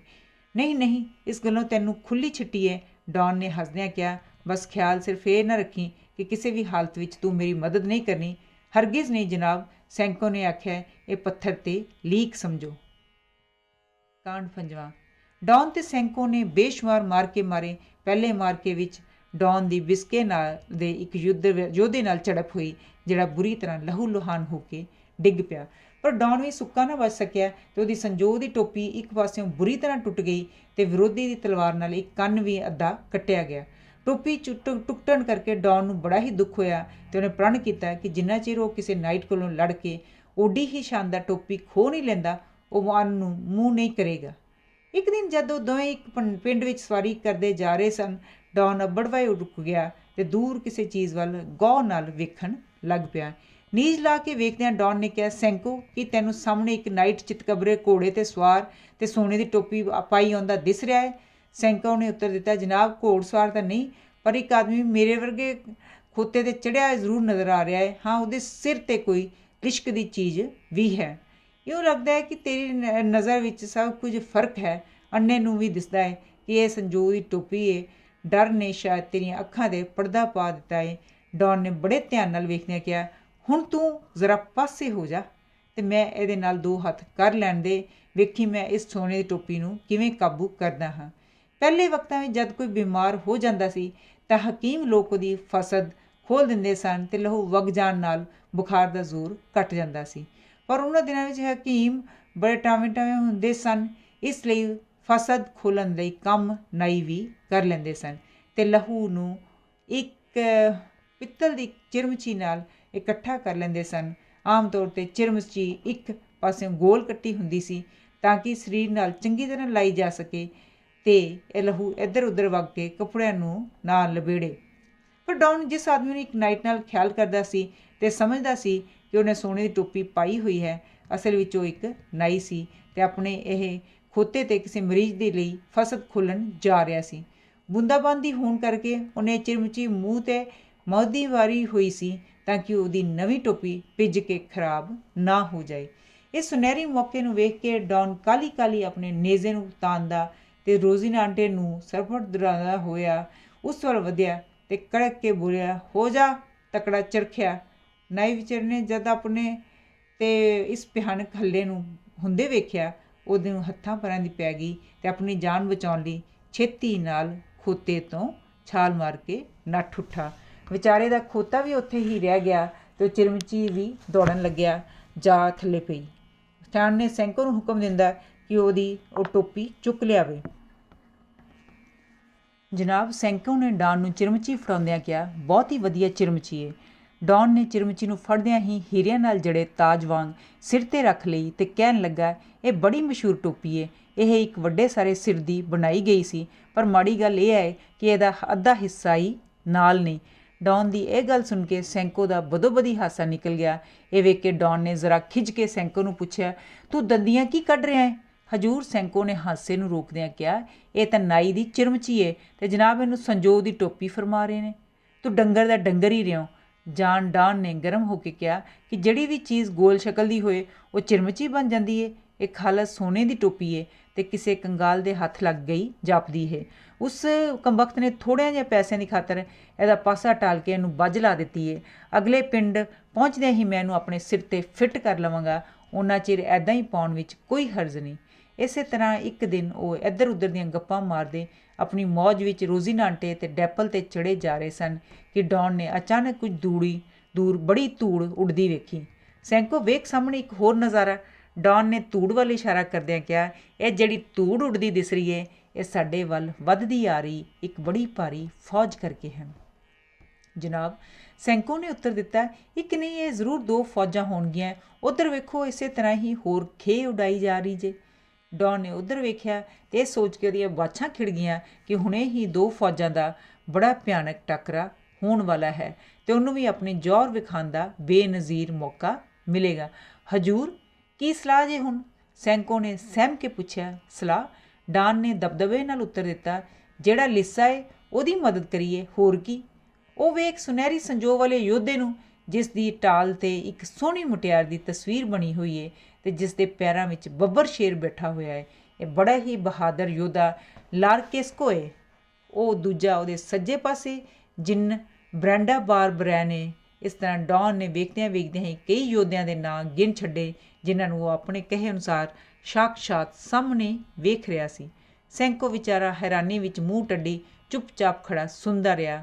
ਉਹਨੇ ਬਥੇਰਾ ਅੱਖੀਆਂ ਪਾੜ ਪਾੜ ਕੇ ਵੇਖਿਆ, ਪਰ ਉਹਨੂੰ ਕੁਝ ਵੀ ਵਿਖਾਈ ਨਾ ਦਿੱਤਾ। ਆਖਰ ਉਸ ਕੋਲੋਂ ਰਿਹਾ ਨਾ ਗਿਆ ਅਤੇ ਉਹ ਬੋਲ ਉੱਠਿਆ, ਜਨਾਬ, ਜੇ ਮੇਰੀਆਂ ਅੱਖਾਂ ਆਈਆਂ ਹੀ ਨਹੀਂ ਹੁੰਦੀਆਂ ਤਾਂ ਮੈਨੂੰ ਕੁਝ ਵੀ ਨਹੀਂ ਸੀ ਦਿਸ ਰਿਹਾ, ਨਾ ਕੋਈ ਯੋਧਾ ਅਤੇ ਨਾ ਕੋਈ ਜਿੰਨ ਭੂਤ। ਤੂੰ ਵੀ ਅਜੀਬ ਜਾਨਵਰ ਏ, ਡੌਨ ਨੇ ਘੂਰੀ ਵੱਟਦਿਆਂ ਆਖਿਆ। ਸ਼ੁਦਾਈਆ, ਉਹਨਾਂ ਦੇ ਘੜਿਆਂ 'ਤੇ ਘੋੜਿਆਂ 'ਤੇ ਫਰਾਟੇ ਤਾਂ ਬੋਲੀਆਂ ਦੇ ਕੰਨ ਵੀ ਖੜੇ ਕਰ ਰਹੇ ਨੇ ਅਤੇ ਨਗਾਰਿਆਂ ਦੀ ਗੂੰਜ ਤਾਂ ਕੰਨਾਂ ਦੇ ਪੜਦੇ ਹੀ ਪਾੜ ਰਹੀ ਏ। ਸੈਂਕੋ ਨੇ ਹੈਰਾਨ ਹੋ ਕੇ ਕਿਹਾ, ਨਗਾਰਿਆਂ ਦੀ ਗੂੰਜ ਜਨਾਬ? ਇਹ ਤਾਂ ਭੇਡਾਂ ਦੇ ਮਿਆਂਕਣ ਦੀ ਆਵਾਜ਼ ਏ। ਨਗਾਰੇ ਨਗੂਰੇ ਤਾਂ ਕਿਤੇ ਦਿਸਦੇ ਹੀ ਨਹੀਂ। ਸਾਫ਼-ਸਾਫ਼ ਕਿਉਂ ਨਹੀਂ ਕਹਿੰਦਾ ਕਿ ਡਰ ਨਾਲ ਤੇਰੀ ਸੁਰਤ ਟਿਕਾਣੇ ਨਹੀਂ? ਅੱਛਾ, ਮੈਂ ਤਾਂ ਪਿੱਛੇ ਹਟਣਾ ਨਹੀਂ। ਤੂੰ ਜਿੱਦਾਂ ਹੁੰਦਾ ਹੈ ਆਪਣੇ ਆਪ ਨੂੰ ਸੰਭਾਲ ਲੈ। ਮੇਰਾ ਤਾਂ ਇਹ ਫਰਜ਼ ਏ ਕਿ ਇਸ ਘਮਸਾਨ ਦੇ ਯੁੱਧ ਵਿੱਚ ਹਿੱਸਾ ਲੈ ਕੇ ਦੁਨੀਆ ਵਿੱਚ ਇਨਸਾਫ ਦਾ ਝੰਡਾ ਬੁਲੰਦ ਕਰਾਂ। ਇਹ ਵੇਖਦਿਆਂ ਹੀ ਡੌਨ ਨੇ ਰੋਜ਼ੀਨਾਟੇ ਨੂੰ ਅੱਡੀ ਲਾਈ ਅਤੇ ਉਸਦੀ ਉੱਡਦੀ ਧੂੜ 'ਤੇ ਧਾਵਾ ਬੋਲ ਦਿੱਤਾ। ਸੈਂਕੋ ਢਾਰਾਂ ਮਾਰਦਾ ਹੋਇਆ, ਜ਼ਰੂਰ ਰੁਕ ਜਾਓ, ਮੇਰੀ ਗੱਲ ਸੁਣੋ, ਇਹ ਵਿਚਾਰੀਆਂ ਮਸਕੀਨ ਭੇਡਾਂ ਨੇ, ਮੁੜ ਆਓ, ਵਿਚਾਰੀਆਂ ਬੇਜ਼ੁਬਾਨਾਂ 'ਤੇ ਤਰਸ ਖਾਇਓ। ਪਰ ਡਾਨ ਨੇ ਸੈਂਕੋ ਦੀ ਇੱਕ ਗੱਲ ਨਾ ਸੁਣੀ ਅਤੇ ਰੋਜ਼ੀਨਾਟੇ ਨੂੰ ਸਰਪਟ ਦੁਹਰਾਉਂਦਾ ਹੋਇਆ ਮਿਆਂਕ ਦੀਆਂ ਭੇਡਾਂ 'ਤੇ ਆਪਣੀ ਪੂਰੀ ਤਾਕਤ ਨਾਲ ਜਾ ਪਿਆ ਅਤੇ ਕਈਆਂ ਭੇਡਾਂ ਨੂੰ ਆਪਣੇ ਨੇਜ਼ੇ ਨਾਲ ਅੜੁੰਬਦਾ ਹੋਇਆ ਅਤੇ ਕਈਆਂ ਨੂੰ ਰੋਜ਼ੀਨਾਟੇ ਦੇ ਖੁਰਾਂ ਥੱਲੇ ਮਿੱਧਦਾ ਹੋਇਆ ਅਗਾਂਹ ਵਧੀ ਗਿਆ। ਬਚੀਆਂ ਹੋਈਆਂ ਭੇਡਾਂ ਵਿਚਾਰੀਆਂ ਇਸ ਅਚਾਨਕ ਆਈ ਬਿਪਤਾ ਤੋਂ ਘਬਰਾ ਕੇ 4 ਚੁਫੇਰੇ ਨੱਠ ਉੱਠੀਆਂ। ਚਰਵਾਹਿਆਂ ਨੇ ਡੌਨ ਨੂੰ ਰੋਕਣ ਲਈ ਬਥੇਰਾ ਚੀਕ ਚੜਾ ਪਾਇਆ, ਪਰ ਇਸ ਦਾ ਡੌਨ ਨੇ ਕੋਈ ਅਸਰ ਨਾ ਵੇਖ ਕੇ ਉਹ ਨਾ ਤੇ ਆਪਣੀਆਂ ਗੁਲੇਲਾਂ ਨਾਲ ਡੌਨ 'ਤੇ ਟੀਮਾਂ ਵਰਾਉਣੀਆਂ ਸ਼ੁਰੂ ਕਰ ਦਿੱਤੀਆਂ। ਇੱਕ ਟੀਮ ਡੌਨ ਦੀ ਖੱਬੀ ਵਿੱਚ ਐਸੇ ਜ਼ੋਰ ਦੀ ਵੱਜੀ ਕਿ ਨਾਲ ਹੀ ਡੌਨ ਘੋੜੇ 'ਤੇ ਦੂਰਾ ਹੋ ਗਿਆ। ਹਫਦਿਆਂ ਹੋਇਆਂ ਛੇਤੀ ਨਾਲ ਡੌਨ ਨੇ ਆਪਣੇ ਥੈਲੇ ਵਿੱਚੋਂ ਇੱਕ ਬੋਤਲ ਕੱਢੀ, ਜਿਸ ਵਿੱਚ ਉਹਨੇ ਇੱਕ ਕਾੜਾ ਬਣਾ ਕੇ ਰੱਖਿਆ ਹੋਇਆ ਸੀ। ਉਹਦਾ ਯਕੀਨ ਸੀ ਕਿ ਉਹ ਹਰ ਕਿਸਮ ਦੀ ਸੱਟ ਲਈ ਅਕਸੀਰ ਹੈ। ਡੌਨ ਇੱਕ ਕਾੜਾ ਡੀਕ ਲਾ ਕੇ ਪੀ ਹੀ ਰਿਹਾ ਸੀ ਕਿ ਇੱਕ ਹੋਰ ਟੀਮ ਫਾੜ ਦੀ ਉਹਦੇ ਮੂੰਹ 'ਤੇ ਆ ਕੇ ਵੱਜੀ, ਜਿਸ ਨਾਲ ਬੋਤਲ ਵੀ ਚੂਰ-ਚੂਰ ਹੋ ਗਈ ਅਤੇ ਉਹਦੇ ਅਗਲੇ ਦੰਦ ਵੀ ਝੜ ਕੇ ਥੱਲੇ ਜਾ ਪਏ। ਉਹ ਆਪ ਲੜਖੜਾਉਂਦਾ ਹੋਇਆ ਘੋੜੇ ਤੋਂ ਥੱਲੇ ਪਿਆ। ਉਹਨੂੰ ਡਿੱਗਦਿਆਂ ਵੇਖ ਕੇ ਚਰਵਾਹਿਆਂ ਨੇ ਸਮਝਿਆ ਕਿ ਉਹ ਮਰ ਗਿਆ ਹੈ, ਇਸ ਲਈ ਉਹਨੇ ਛੇਤੀ ਨਾਲ ਮਰੀਆਂ ਹੋਈਆਂ ਜ਼ਖਮੀ ਭੇਡਾਂ ਚੁੱਕ ਕੇ ਖਿਸਕਣ ਦੀ ਕੀਤੀ। ਸੈਂਕੋ ਨੇ ਕੋਲ ਆ ਕੇ ਵੇਖਿਆ ਕਿ ਉਹਦੇ ਮਾਲਕ ਦੀ ਹਾਲਤ ਬੜੀ ਨਾਜ਼ੁਕ ਹੈ। ਉਹਦੇ ਇੱਕ ਪਾਸੇ ਦੇ ਤਕਰੀਬਨ ਸਾਰੇ ਹੀ ਦੰਦ ਝੜ ਗਏ ਹਨ ਅਤੇ ਵੱਖੀ ਵਿੱਚ ਸੱਟ ਵੀ ਬੜੀ ਸਖਤ ਲੱਗੀ ਹੈ। ਉਹਨੇ ਕਿਹਾ, ਮੈਂ ਜਨਾਬ ਨੂੰ ਪੁਕਾਰ ਕੇ ਕਹਿ ਰਿਹਾ ਸਾਂ ਕਿ ਇਹ ਫੌਜਾਂ ਨਹੀਂ ਭੇਡਾਂ ਏ, ਪਰ ਹਜ਼ੂਰ ਨੇ ਮੇਰੀ ਇੱਕ ਨਾ ਸੁਣੀ। ਭੇਡਾਂ? ਡੌਨ ਨੇ ਸਖਤ ਪੀੜ ਦੇ ਬਾਵਜੂਦ ਵੀ ਹੱਸਦਿਆਂ ਕਿਹਾ, ਮੈਂ ਸੈਂਕੋ ਤੇਰੇ ਵਰਗਾ ਭੋਲਾ ਨਹੀਂ। ਮੈਂ ਉਸਨੂੰ ਫਾਰੈਸਟਾਂ ਦੀ ਰਗ ਰਗ ਦਾ ਵਾਕਫ ਹਾਂ। ਮੈਂ ਉਹਦੀਆਂ ਸਭ ਚਾਲਾਂ ਸਮਝਦਾ ਹਾਂ, ਪਰ ਬਰੂਪੀਏ ਦੇ ਪੁੱਤਰ ਲਈ ਸ਼ਕਲਾਂ ਵਿਗਾੜਨੀਆਂ ਅਤੇ ਖੱਬੇ ਹੱਥ ਦਾ ਕਰਤੱਵ ਹੈ। ਤੂੰ ਹੁਣੇ ਹੀ ਜ਼ਰਾ ਭੱਜ ਕੇ ਜਾ ਅਤੇ ਆਪਣੀਆਂ ਅੱਖਾਂ ਨਾਲ ਵੇਖ ਲੈ। ਜੇ ਉਹ ਅੰਨ੍ਹੇਵਾਹ ਨੱਸ ਰਹੀਆਂ ਨੇ, ਫੌਜਾਂ ਨਾ ਹੋਈਆਂ, ਤਾਂ ਕੀ ਤੂੰ ਮੇਰਾ ਨਾਂ ਵਟਾ ਦੇਵੀਂ। ਇਸ ਤਰ੍ਹਾਂ ਮਹਾਂਬਲੀ ਯੋਧਾ ਡੌਨ ਕੁਇਗਜ਼ਾਰਡ ਅਤੇ ਸੈਂਕੋ ਪਾਂਜ਼ਾ ਦੁਨੀਆ ਦੇ ਜ਼ੁਲਮ ਦਾ ਨਾਮ ਮਿਟਾਉਂਦੇ ਹੋਏ, ਆਪਣੀ ਬਹਾਦਰੀ ਦੇ ਜੌਹਰ ਦਿਖਾਉਂਦੇ ਹੋਏ ਕਿਸੇ ਇਕਾਂਤ ਥਾਂ ਦੀ ਖੋਜ ਵਿੱਚ ਪਹਾੜਾਂ ਵੱਲ ਤੁਰ ਪਏ, ਤਾਂ ਕਿ ਉਹ ਕੁਝ ਦਿਨ ਆਰਾਮ ਕਰ ਸਕਣ। ਉਹ ਪੈਂਡਾ ਕਰ ਕਰਕੇ ਥਕਾਵਟ ਨਾਲ ਚੂਰ ਸਨ, ਇੱਥੋਂ ਤੱਕ ਕਿ ਇੱਕ ਰਾਤ ਦਾ ਜਦ ਉਹ ਆਪਣੇ ਸੰਘਲੇ ਜੰਗਲ ਵਿੱਚ ਪਹੁੰਚੇ, ਦੋਹਾਂ ਨੂੰ ਨੀਂਦ ਇਤਨੀ ਖੁਮਾਰੀ ਚੜ੍ਹੀ ਕਿ ਗੱਲਾਂ ਕਰਦੇ ਕਰਦੇ ਹੀ ਕੂਕ ਸੌਂ ਗਏ। ਡੌਨ ਆਪਣੇ ਘੋੜੇ 'ਤੇ ਹੀ ਨੇਜ਼ੇ ਦੇ ਸਹਾਰੇ ਬੈਠਾ ਊਂਘ ਰਿਹਾ ਸੀ ਅਤੇ ਸੈਂਕੋ ਖੋਤੇ ਦੀ ਕਾਠੀ 'ਤੇ ਹੀ ਅਗਾਂਹ ਨੂੰ ਉਲਰਿਆ ਹੋਇਆ ਐਡੀ ਜ਼ੋਰ ਦੀ ਘੁਰਾੜੇ ਮਾਰ ਰਿਹਾ ਸੀ ਕਿ ਜਿੱਦਾਂ ਉਹ ਕਿਸੇ ਮਹਿਲ ਵਿੱਚੋਂ ਰੂਹ ਦੇ ਜ਼ਖਮ ਗਦੇਲੇ 'ਤੇ ਸੁੱਤਾ ਹੋਇਆ ਹੈ। ਅਚਾਨਕ ਇੱਕ ਚੋਰ ਨੇ ਉਹਨਾਂ ਨੂੰ ਇਸ ਤਰ੍ਹਾਂ ਨੀਂਦ ਵਿੱਚ ਬੇਸੁਰਤ ਵੇਖ ਲਿਆ। ਉਹ ਸੋਚਣ ਲੱਗਾ, ਇਹਨਾਂ ਮਨਹੂਸ ਪਹਾੜਾਂ ਵਿੱਚ ਤੁਰ ਕੇ ਮੇਰੀਆਂ ਤਾਂ ਲੱਤਾਂ ਹੀ ਰਹਿ ਗਈਆਂ ਨੇ। ਮੈਨੂੰ ਜ਼ਰੂਰ ਕਿਸੇ ਸਵਾਰੀ ਦਾ ਪ੍ਰਬੰਧ ਕਰਨਾ ਚਾਹੀਦਾ ਹੈ। ਰੱਬ ਸਬੱਬੀ ਖੋਤਾ ਸਾਹਮਣੇ ਮਿਲ ਗਿਆ ਹੈ। ਇਸ ਸੁਨਹਿਰੀ ਮੌਕੇ 'ਤੇ ਮੌਕਾ ਦਾ ਪੂਰਾ ਫਾਇਦਾ ਉਠਾਉਣਾ ਚਾਹੀਦਾ ਹੈ। ਕਈ ਸਾਧੇ ਮੋਹੀ ਜਗਾਏ ਬਿਨਾਂ ਖਲੋਤਾ ਕਿਸ ਤਰ੍ਹਾਂ ਖਿਸਕ ਸਕਦਾ ਹੈ। ਛੇਤੀ ਹੀ ਉਹਨਾਂ ਨੂੰ ਇੱਕ ਢੰਗ ਸੁਝਿਆ। ਪਰੇ ਜਾ ਕੇ ਉਹ ਲੰਮੇ ਲੰਮੇ 4 ਡੰਡੇ ਤੋੜ ਲਿਆ ਅਤੇ ਬੜੀ ਹੁਸ਼ਿਆਰੀ ਨਾਲ ਸੈਂਕੋ ਦੀ ਕਾਠੀ ਥੱਲੇ ਚੌਹਾਂ ਪਾਸਿਆਂ 'ਤੇ ਟਿਕਾ ਦਿੱਤੇ। ਫਿਰ ਤੰਗ ਖੋਲ੍ਹ ਕੇ ਕਾਠੀ ਨੂੰ ਹੌਲੀ ਹੌਲੀ ਖੋਤੇ ਦੀ ਪਿੱਠ ਤੋਂ ਕਾਫੀ ਉੱਚਾ ਚੁੱਕ ਦਿੱਤਾ। ਇਸ ਤਰ੍ਹਾਂ ਉਹ ਚੋਰ ਚੰਦ ਦੀ ਚਾਨਣੀ ਵਿੱਚ ਬੜੀ ਸਫਾਈ ਨਾਲ ਸੈਂਕੋ ਦੇ ਥੱਲਿਓਂ ਖੋਤੇ ਨੂੰ ਖਸਕਾ ਕੇ ਰਫੂ ਚੱਕਰ ਹੋ ਗਿਆ। ਪਰ ਸੈਂਕੋ ਸੁਫਨਿਆਂ ਦੀ ਮਿੱਠੀ ਮਿੱਠੀ ਨੀਂਦ ਵਿੱਚ ਮੌਜਾਂ ਮਾਣਦਾ ਕੁਰਾੜੇ ਮਾਰੀ ਗਿਆ। ਧੁੱਪ ਗੋਡੇ ਗੋਡੇ ਚੜ੍ਹੀ ਹੋਈ ਸੀ ਜਦੋਂ ਸੈਂਕੋ ਦੀ ਅੱਖ ਖੁੱਲ੍ਹੀ ਅਤੇ ਆਕੜ ਲੈਣ ਲੱਗਿਆਂ ਕੜੰਬ ਦੀ ਥੱਲੇ ਆ ਪਿਆ।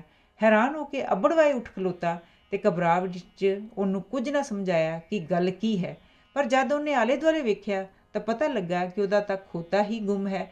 ਇਹ ਪਤਾ ਲੱਗਦਿਆਂ ਹੀ ਉਹ ਚੰਗਰਾ ਮਾਰ ਉੱਠਿਆ। ਹਾਏ, ਮੈਂ ਲੁੱਟਿਆ ਗਿਆ, ਮਾਰਿਆ ਗਿਆ। ਕਿੱਥੇ ਗਿਆ ਮੇਰਾ ਪਿਆਰਾ ਖੋਤਾ, ਮੇਰਾ ਸ਼ੇਰ ਡੈਪਲ। ਵਿਚਾਰੇ ਉੱਚੀ ਉੱਚੀ ਝਾਈਆਂ ਮਾਰਦੇ ਸੈਂਕੋ ਨੇ ਖੋਤੇ ਦੀ ਤਲਾਸ਼ ਵਿੱਚ ਇੱਕ ਇੱਕ ਨੁੱਕਰ ਫੋਲ ਮਾਰੀ, ਪਰ ਉਹਨੂੰ ਡੈਪਲ ਦੀ ਕਿਧਰੇ ਵੀ ਸੂਹ ਨਾ ਮਿਲੀ।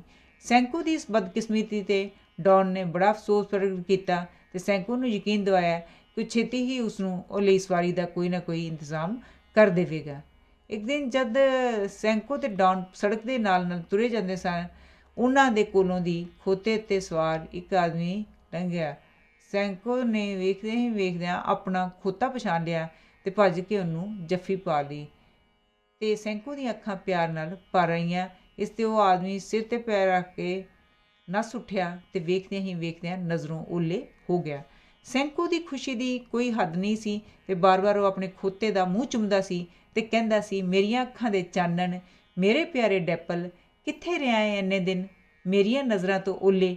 ਡੈਪਲ ਦੇ ਲੱਭ ਪੈਣ 'ਤੇ ਡੌਨ ਨੇ ਸੈਂਕੋ ਨੂੰ ਬਹੁਤ ਵਧਾਈ ਦਿੱਤੀ ਅਤੇ ਦੋਵੇਂ ਜਣੇ ਖੁਸ਼ੀ ਖੁਸ਼ੀ ਅਗਾਂਹ ਤੁਰ ਪਏ। ਕਾਂਡ 6ਵਾਂ। ਇੱਕ ਦਿਨ ਤੁਰਿਆਂ ਜਾਂਦਿਆਂ ਡੌਨ ਦੇ ਦਿਲ ਵਿੱਚ ਅਚਾਨਕ ਖਿਆਲ ਆਇਆ ਕਿ ਉਹਨੇ ਹਜੇ ਤੱਕ ਆਪਣੇ ਇੱਕ ਬੜੇ ਹੀ ਜ਼ਰੂਰੀ ਫਰਜ਼ ਨੂੰ ਪੂਰਾ ਨਹੀਂ ਕੀਤਾ। ਉਹਨੇ ਅਜੇ ਤੱਕ ਆਪਣੇ ਦਿਲ ਦੀ ਰਾਣੀ ਸੁੰਦਰੀ ਡਲਸੀਨੀਆ ਡਿਲ ਟਬੋਸੇ ਦੇ ਨੂਰਾਨੀ ਦੀਦਾਰ ਲਈ ਉਹਦੇ ਪਿੰਡ ਦੀ ਯਾਤਰਾ ਨਹੀਂ। ਇਸ ਲਈ ਸਲਾਹ ਮਸ਼ਵਰਾ ਕਰਕੇ ਦੋਵੇਂ ਜਣੇ ਟਬੈਸੋ ਦੇ ਪਿੰਡ ਵੱਲ ਤੁਰ ਪਏ। ਕੋਈ ਅੱਧੀ ਰਾਤ ਹੋਣੀ ਹੋਈ ਹੈ ਜਦੋਂ ਉਹ ਟਬੋਸੋ ਆਪਣੇ ਉਸ ਵੇਲੇ ਟਬੋਸੇ ਦੇ ਵਸਨੀਕ ਬੜੀ ਗੂੜੀ ਨੀਂਦ ਵਿੱਚ ਸੁੱਤੇ ਪਏ ਸਨ। ਸੈਂਕੋ, ਦੱਸ ਕਿੱਥੇ ਨੇ ਡਲਸੀਨੀਆ ਦੇ ਮਹਿਲ, ਮੈਨੂੰ ਛੇਤੀ ਉੱਥੇ ਲੈ ਚੱਲ, ਡੌਨ ਨੇ ਤਰਲਾ ਮਾਰਦਿਆਂ ਕਿਹਾ। ਮਹਿਲ? ਸੈਂਕੋ ਨੇ ਹੈਰਾਨ ਹੋ ਕੇ ਕਿਹਾ, ਜਨਾਬ ਦਾ ਮਤਲਬ ਕਿਹੜੇ ਮਹਿਲਾਂ ਤੋਂ ਹੈ? ਮੈਨੂੰ ਮਾੜਾ ਮਾੜਾ ਚੇਤੇ ਆਉਂਦਾ ਹੈ ਕਿ ਜਦੋਂ ਮੈਂ ਉਹਨੂੰ ਪਿਛਲੀ ਵਾਰ ਦੇਖਿਆ ਸੀ ਤਾਂ ਉਦੋਂ ਇੱਕ ਭੀੜੀ ਜਿਹੀ ਗਲੀ ਦੇ ਸਿਰੇ 'ਤੇ ਇੱਕ ਚੁਰ ਵਿੱਚ ਰਹਿੰਦੀ ਸੀ। ਪਰ ਖੈਰ, ਜੇ ਹੁਣ ਮਹਿਲਾਂ ਵਿੱਚ ਵੀ ਰਹਿੰਦੀ ਹੋਵੇ ਤਾਂ ਵੀ ਹਜ਼ੂਰ ਇਹ ਕੋਈ ਵੇਲਾ ਹੈ ਕਿ ਉਹਦਾ ਬੂਹਾ ਜਾ ਭੰਨੀਏ। ਡੌਨ ਆਪਣੇ ਧਿਆਨ ਵਿੱਚ ਇੰਨਾ ਮਸਤ ਸੀ ਕਿ ਉਹਨੇ ਸੈਂਕੋ ਦੀ ਗੱਲ ਹੀ ਨਾ ਸੁਣੀ। ਲੱਭਦੇ ਲੱਭਦੇ ਉਹ ਇੱਕ ਉੱਚੀ ਸਾਰੀ ਹਵੇਲੀ ਕੋਲ ਆ ਪਹੁੰਚੇ।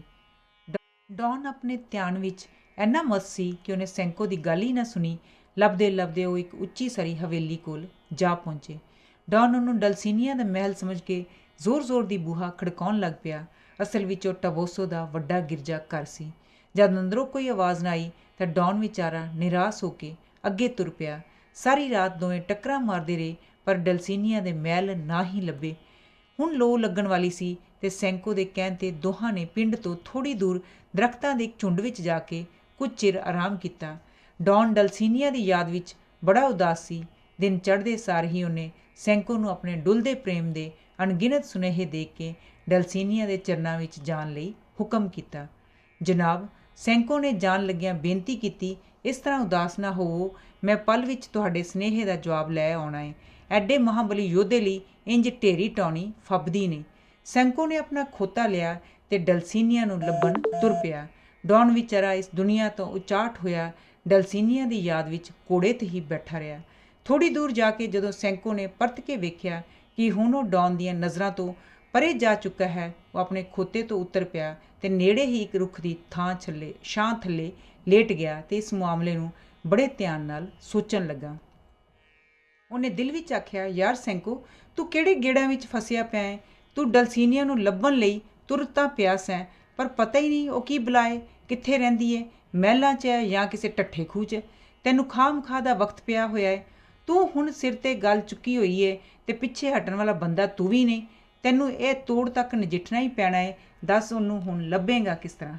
ਡਲਸੀਨੀਆ ਨੂੰ ਟਬੋਸੋ ਵਿੱਚ ਇੰਜ ਲੱਭਣਾ ਤਾਂ ਫਜ਼ੂਲ ਟੱਕਰਾਂ ਮਾਰਨ ਵਾਲੀ ਗੱਲ ਏ। ਇਹ ਤਾਂ ਸਾਫ਼ ਦਿਸਦਾ ਏ ਕਿ ਡੌਨ ਦਾ ਸਿਰ ਫਿਰਿਆ ਹੋਇਆ ਹੈ ਅਤੇ ਨਾਲ ਹੀ ਮੇਰਾ ਵੀ, ਨਹੀਂ ਤਾਂ ਚੰਗੇ ਭਲੇ ਨੂੰ ਸ਼ੁਦਾਈ ਨਾਲ ਕੀ ਕੰਮ। ਪਰ ਸੈਂਕੋ, ਇੱਕ ਗੱਲ ਏ ਕਿ ਉਹ ਹਵਾ ਚੱਕੀਆਂ ਨੂੰ ਜਿੰਨ ਸਮਝਦਾ ਹੈ ਅਤੇ ਭੇਡਾਂ ਦੇ ਏਜੰਟ ਨੂੰ ਫੌਜਾਂ। ਤਾਂ ਕੀ ਤੂੰ ਉਹਨਾਂ ਇੰਨਾ ਵੀ ਯਕੀਨ ਨਹੀਂ ਦਿਵਾ ਸਕਦਾ ਕਿ ਟਬੋਸੋ ਦੇ ਪਿੰਡ ਦੀ ਕੋਈ ਵੀ ਐਰਾ ਵਗੈਰਾ ਕੁੜੀ ਡਲਸੀਨੀਆ ਹੀ ਹੈ? ਅਤੇ ਜੇ ਉਹ ਨਾ ਮੰਨੇ ਤਾਂ ਤੂੰ ਆਪਣੀ ਗੱਲ 'ਤੇ ਅੜਿਆ ਰਹੀਂ ਅਤੇ ਇੱਧਰ ਉੱਧਰ ਦੇ ਮਸਾਲੇ ਲਾ ਕੇ ਦੱਬੀ ਜਾ, ਤਾਂ ਉਹ ਜ਼ਰੂਰ ਸਮਝਣ ਲੱਗ ਪਏਗਾ ਕਿ ਉਸ ਚੰਡਾਲ ਜਾਦੂਗਰ ਫੋਰੈਸਟਰ ਨੇ ਉਸ ਨਾਲ ਫੇਰ ਚਾਲ ਖੇਡੀ ਏ ਅਤੇ ਉਹਨੂੰ ਆਵਾਜ਼ਾਰ ਕਰਨ ਲਈ ਆਪਣੇ ਜਾਦੂ ਦੇ ਜ਼ੋਰ ਨਾਲ ਡਲਸੀਨੀਆ ਦੀ ਸ਼ਕਲ ਵਿਗਾੜ ਦਿੱਤੀ ਏ।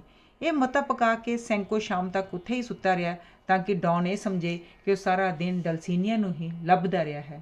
ਪਰ ਉਹ ਮੁੜਨ ਲੱਗਾ ਹੀ ਸੀ ਕਿ ਅਚਾਨਕ ਉਹਨੂੰ ਦੂਰ ਸੜਕ 'ਤੇ 3 ਮੁਟਿਆਰਾਂ ਖੋਤਿਆਂ 'ਤੇ ਚੜ੍ਹੀਆਂ ਆਉਂਦੀਆਂ ਦਿਸੀਆਂ।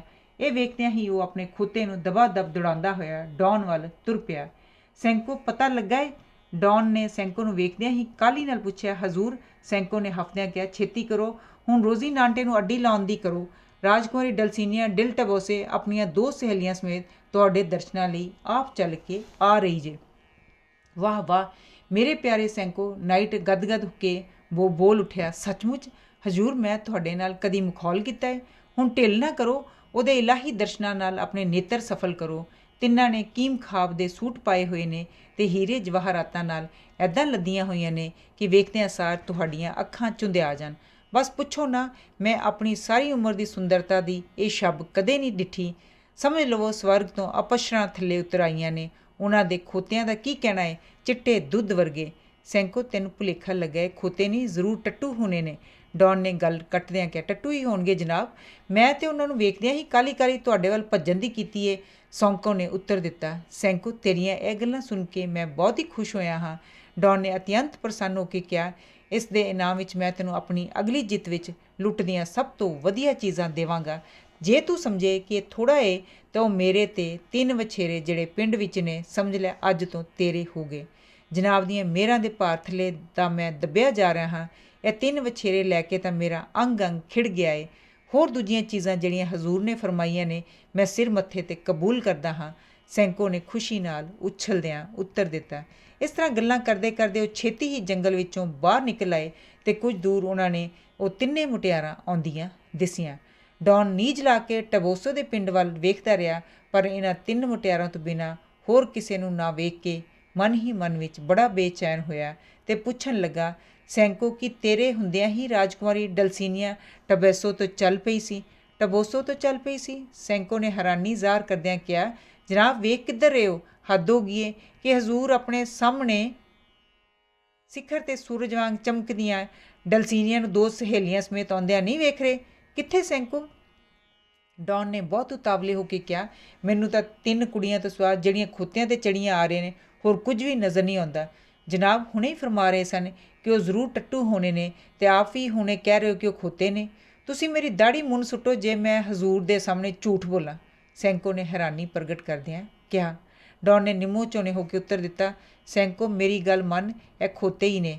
ਸੈਂਕੋ ਨੇ ਗੱਲ ਮੁਕਾਉਂਦਿਆਂ ਕਿਹਾ, ਅੱਛਾ ਜਨਾਬ, ਤੁਹਾਡੇ ਨਾਲ ਮੈਂ ਬੈਸਣਾ ਥੋੜ੍ਹਾ ਹੈ, ਅਗਾਂਹ ਵੱਧ ਕੇ ਹੁਣ ਗੱਲ ਤਾਂ ਕਰ ਲਓ। ਨਸੀਬਾਂ ਨਾਲ ਕਿਤੇ ਇਹੋ ਜਿਹੇ ਮੌਕੇ ਮਿਲਦੇ ਨੇ, ਹੁਣ ਸਮਾਂ ਨਾ ਗਵਾਓ। ਇਹ ਆਖਦਿਆਂ ਹੀ ਸੈਂਕੋ ਇੱਕ ਮੁਟਿਆਰ ਵੱਲ ਛੇਤੀ ਨਾਲ ਵਧਿਆ ਅਤੇ ਆਪਣੇ ਖੋਤੇ ਤੋਂ ਛਾਲ ਮਾਰ ਕੇ ਗੋਡਿਆਂ ਪਾਰ ਖੜੋ ਗਿਆ ਅਤੇ ਜੋ ਮੂੰਹ ਵਿੱਚ ਆਇਆ ਅੱਗਾ ਪਿੱਛਾ ਵਿੱਚ ਵੇਖੇ ਬਗੈਰ ਦੱਬੀ ਗਿਆ।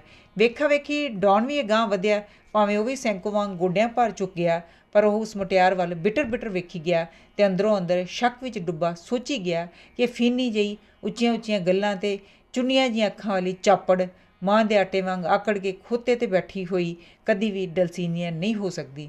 ਸੈਂਕੋ ਨੂੰ ਜ਼ਰੂਰ ਟਪਲਾ ਲੱਗਾ ਹੈ। ਪਰੇਸ਼ਾਨੀ ਵਿੱਚ ਵਿਚਾਰੇ ਦੇ ਮੂੰਹੋਂ ਗੱਲ ਤੱਕ ਨਾ ਨਿਕਲੀ। ਉਹ ਮੁਟਿਆਰ ਸੈਂਕੋ ਦੀ ਬਕਵਾਸ ਸੁਣ ਕੇ ਸੜ ਬਲ ਕੇ ਕੋਰੇ ਹੋ ਗਈ ਅਤੇ ਗੁੱਸੇ ਨਾਲ ਅੱਖਾਂ ਕੱਢ ਕੇ ਬੋਲੀ, ਕੀ ਬਕ ਬਕ ਕਰ ਰਿਹਾ ਹੈ? ਤੈਨੂੰ ਸ਼ਰਮ ਹੈ ਨਹੀਂ? ਬੇਸ਼ਰਮ ਕਿਸੇ ਥਾਂ ਦਾ ਨਾ ਹੋਵੇ ਤੇ ਅੱਗੋਂ ਪਰੇ ਹਟਦਾ ਹੈ ਕਿ ਨਹੀਂ? ਸੈਂਕੋ ਉੱਠ ਖੜੋ, ਡੌਨ ਨੇ ਨਿਰਾਸ਼ ਹੋ ਕੇ ਭਰੀ ਆਵਾਜ਼ ਵਿੱਚ ਕਿਹਾ। ਕਿ ਸਾਡੀ ਕਿਸਮਤ 'ਤੇ ਹੀ ਤੇਲੀਆ ਪਿਆ ਹੋਇਆ ਹੈ। ਪਤਾ ਨਹੀਂ ਕਿਉਂ ਉਹ ਚੰਡਾਲ ਜਾਦੂਗਰ ਹੱਥ ਧੋ ਕੇ ਮੇਰੇ ਮਗਰ ਲੱਗਾ ਹੋਇਆ ਹੈ। ਉਸ ਕੁੱਤੇ ਨੇ ਹੁਣ ਮੇਰੀਆਂ ਅੱਖਾਂ ਨੂੰ ਵੀ ਕੀਲ ਛੱਡਿਆ ਹੈ। ਮੈਨੂੰ ਦਿਸਦਾ ਵੀ ਕੁਝ ਹੋਰ ਦਾ ਹੋਰ ਹੈ। ਇਸ ਤਰ੍ਹਾਂ ਉਹ ਚਾਹੁੰਦਾ ਹੈ ਕਿ ਮੈਂ ਉਸ ਸੂਰਜ ਦੇ ਜਲਵੇ ਤੋਂ ਵਾਂਝਿਆ ਰਵਾਂ, ਜਿਸ ਦੇ ਬਖਸ਼ੇ ਹੋਏ ਬਲ ਨਾਲ ਹੀ ਮੈਂ ਜਾਦੂਗਰਾਂ ਦੇ ਕੜਾਕੇ ਕੱਢਦਾ ਹਾਂ। ਡੌਨ ਦੀਆਂ ਇਹ ਅਜੀਬ ਜਿਹੀਆਂ ਗੱਲਾਂ ਸੁਣ ਕੇ, ਜਿਨ੍ਹਾਂ ਦਾ ਕੋਈ ਸਿਰ ਪੈਰ ਉਹਦੇ ਪੱਲੇ ਨਹੀਂ ਸੀ ਪਿਆ, ਉਸ ਮੁਟਿਆਰ ਨੇ ਡੌਨ ਵੱਲ ਬੜੀ ਕੂੜੀ ਵੱਟ ਕੇ ਵੇਖਿਆ ਅਤੇ ਖੋਤੇ ਨੂੰ ਅੱਡੀ ਲਾ ਕੇ ਆਪਣੀਆਂ ਸਹੇਲੀਆਂ ਨਾਲ ਉੱਥੋਂ ਚਲੀ ਗਈ। ਡੌਨ ਕੁਇਕਜ਼ਾਟ ਮਗਰੋਂ ਇਹ ਮਗਰ ਟਿਕਟਕੀ ਲਾਈ ਉਹਨੂੰ ਨਜ਼ਰੋਂ ਓਲੇ ਹੁੰਦਿਆਂ ਵੇਖਦਾ ਰਿਹਾ। ਉਹ ਕੁੱਤਿਓ ਜਾਦੂਗਰੋ, ਨਿਰਾਸਤਾ ਵਿੱਚ ਡੌਨ ਨੇ ਕਚੀਚੀਆਂ ਵੱਟਦਿਆਂ ਕਿਹਾ, ਰੱਬ ਤੁਹਾਨੂੰ ਫਨਾਹ ਕਰੇ।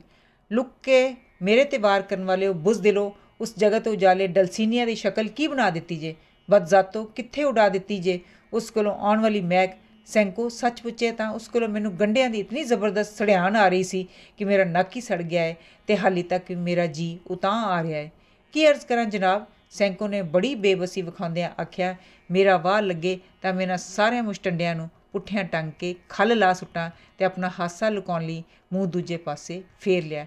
ਇਸ ਘਟਨਾ ਪਿੱਛੋਂ ਡੌਨ ਬਹੁਤ ਹੀ ਉਦਾਸ ਹੋ ਗਿਆ। ਉਹਨੇ ਨਿਰਾਸ਼ ਹੋ ਕੇ ਰੋਜ਼ੀ ਨਾਂਟੇ ਦੀ ਲਗਾਮ ਢਿੱਲੀ ਛੱਡ ਦਿੱਤੀ ਅਤੇ ਜਿੱਧਰ ਜੀ ਉਹਦਾ ਚਾਹੇ ਉਹ ਤੁਰੀ ਜਾਏ।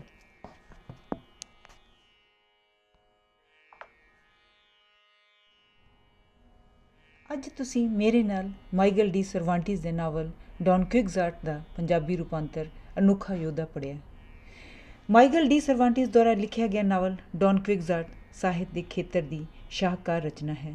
ਇਸ ਵਿੱਚ ਬੜੀ ਦਿਲਚਸਪ ਦਾਸਤਾਨ ਉਸ ਆਦਮੀ ਦੀ ਹੈ ਜੋ ਅਨੋਖਾ ਯੋਧਾ ਬਣਨ ਦੀ ਕੋਸ਼ਿਸ਼ ਵਿੱਚ ਆਪਣਾ ਦਿਮਾਗੀ ਤਵਾਜ਼ਨ ਖੋ ਗਿਆ ਲੱਗਦਾ ਹੈ। ਉਹ ਆਪਣੇ ਕਾਲਪਨਿਕ ਦੋਸਤ ਸੈਂਕੋ ਪੈਂਜ਼ਾ ਨਾਲ ਬੜਾ ਹੀ ਦਿਲਚਸਪ ਸੰਵਾਦ ਰਚਾਉਂਦਾ ਹੈ। ਜ਼ਬਰਦਸਤ ਸੁਨੇਹਾ ਹੈ ਕਿ ਇਕੱਲੇ ਤੌਰ 'ਤੇ ਮਨੁੱਖ ਠੀਕ ਹੋ ਸਕਦਾ ਹੈ, ਭਾਵੇਂ ਸਾਰਾ ਸਮਾਜ ਗਲਤ ਹੋਏ। ਚੰਗਾ ਅਤੇ ਬੁਰਾ ਵਕਤ ਇੱਕ ਦੂਜੇ ਦੇ ਪੂਰਕ ਹਨ। ਜੇ ਚੰਗਾ ਵਕਤ ਬਹੁਤ ਦੇਰ ਨਹੀਂ ਰਹਿ ਸਕਦਾ ਤਾਂ ਬੁਰਾ ਵਕਤ ਵੀ ਸਮਝ ਲੈਣਾ ਚਾਹੀਦਾ ਹੈ ਕਿ ਚਿਰ ਸਥਾਈ ਨਹੀਂ ਹੋ ਸਕਦਾ। ਜ਼ਿੰਦਗੀ ਰੋਜ਼ ਨਵੇਂ ਸਬਕ ਸਿਖਾਉਂਦੀ ਹੈ ਅਤੇ ਇਸ ਕਹਾਣੀ ਦਾ ਨੈਤਿਕ ਸਬਕ ਵੀ ਇਹ ਹੈ ਕਿ ਕੰਮ ਕਰਨ ਦਾ ਜਨੂੰਨ ਅਤੇ ਅਨੁਸ਼ਾਸਿਤ ਮਨ ਇੱਕ ਦ੍ਰਿੜ ਆਤਮਾ ਯੋਧਾ ਜਾਂ ਨਾਇਕ ਬਣਨ ਦਾ ਬੁਨਿਆਦੀ ਅਸੂਲ ਹੈ। ਕਹਾਣੀ ਵਿਚਲਾ ਇਹ ਯੋਧਾ ਸੱਚਾਈ ਨੂੰ ਕਬੂਲ ਨਹੀਂ ਕਰਦਾ ਹੈ, ਉਹ ਸਗੋਂ ਰਚਨਾਤਮਕਤਾ, ਕਾਲਪਨਿਕਤਾ, ਖੁਸ਼ੀ ਦੀ ਨਿਰੰਤਰ ਭਾਲ ਵਿੱਚ ਲੱਗਾ ਹੋਇਆ ਹੈ। ਉਹ ਆਦਰਸ਼ਕ ਸਾਹਸੀ ਯੋਧਾ ਹੈ ਜੋ ਬਹਾਦਰੀ, ਸਾਹਸ ਅਤੇ ਦਲੇਰੀ ਦਾ ਉਪਾਸ਼ਕ ਹੈ। ਕੁਇਕਜ਼ਾਟ ਅਤੇ ਸੈਂਕੋ ਪੈਂਜ਼ਾ ਇੱਕ ਦੂਸਰੇ ਦੇ ਪੂਰਕ ਹਨ, ਇੱਕ ਸਰੀਰ ਅਤੇ ਦੂਜਾ ਆਤਮਾ ਹੈ। ਸ਼ੁਭ ਇਛਾਵਾਂ। ਧੰਨਵਾਦ। ਹਰਜੀਤ ਪੰਮਰਾ।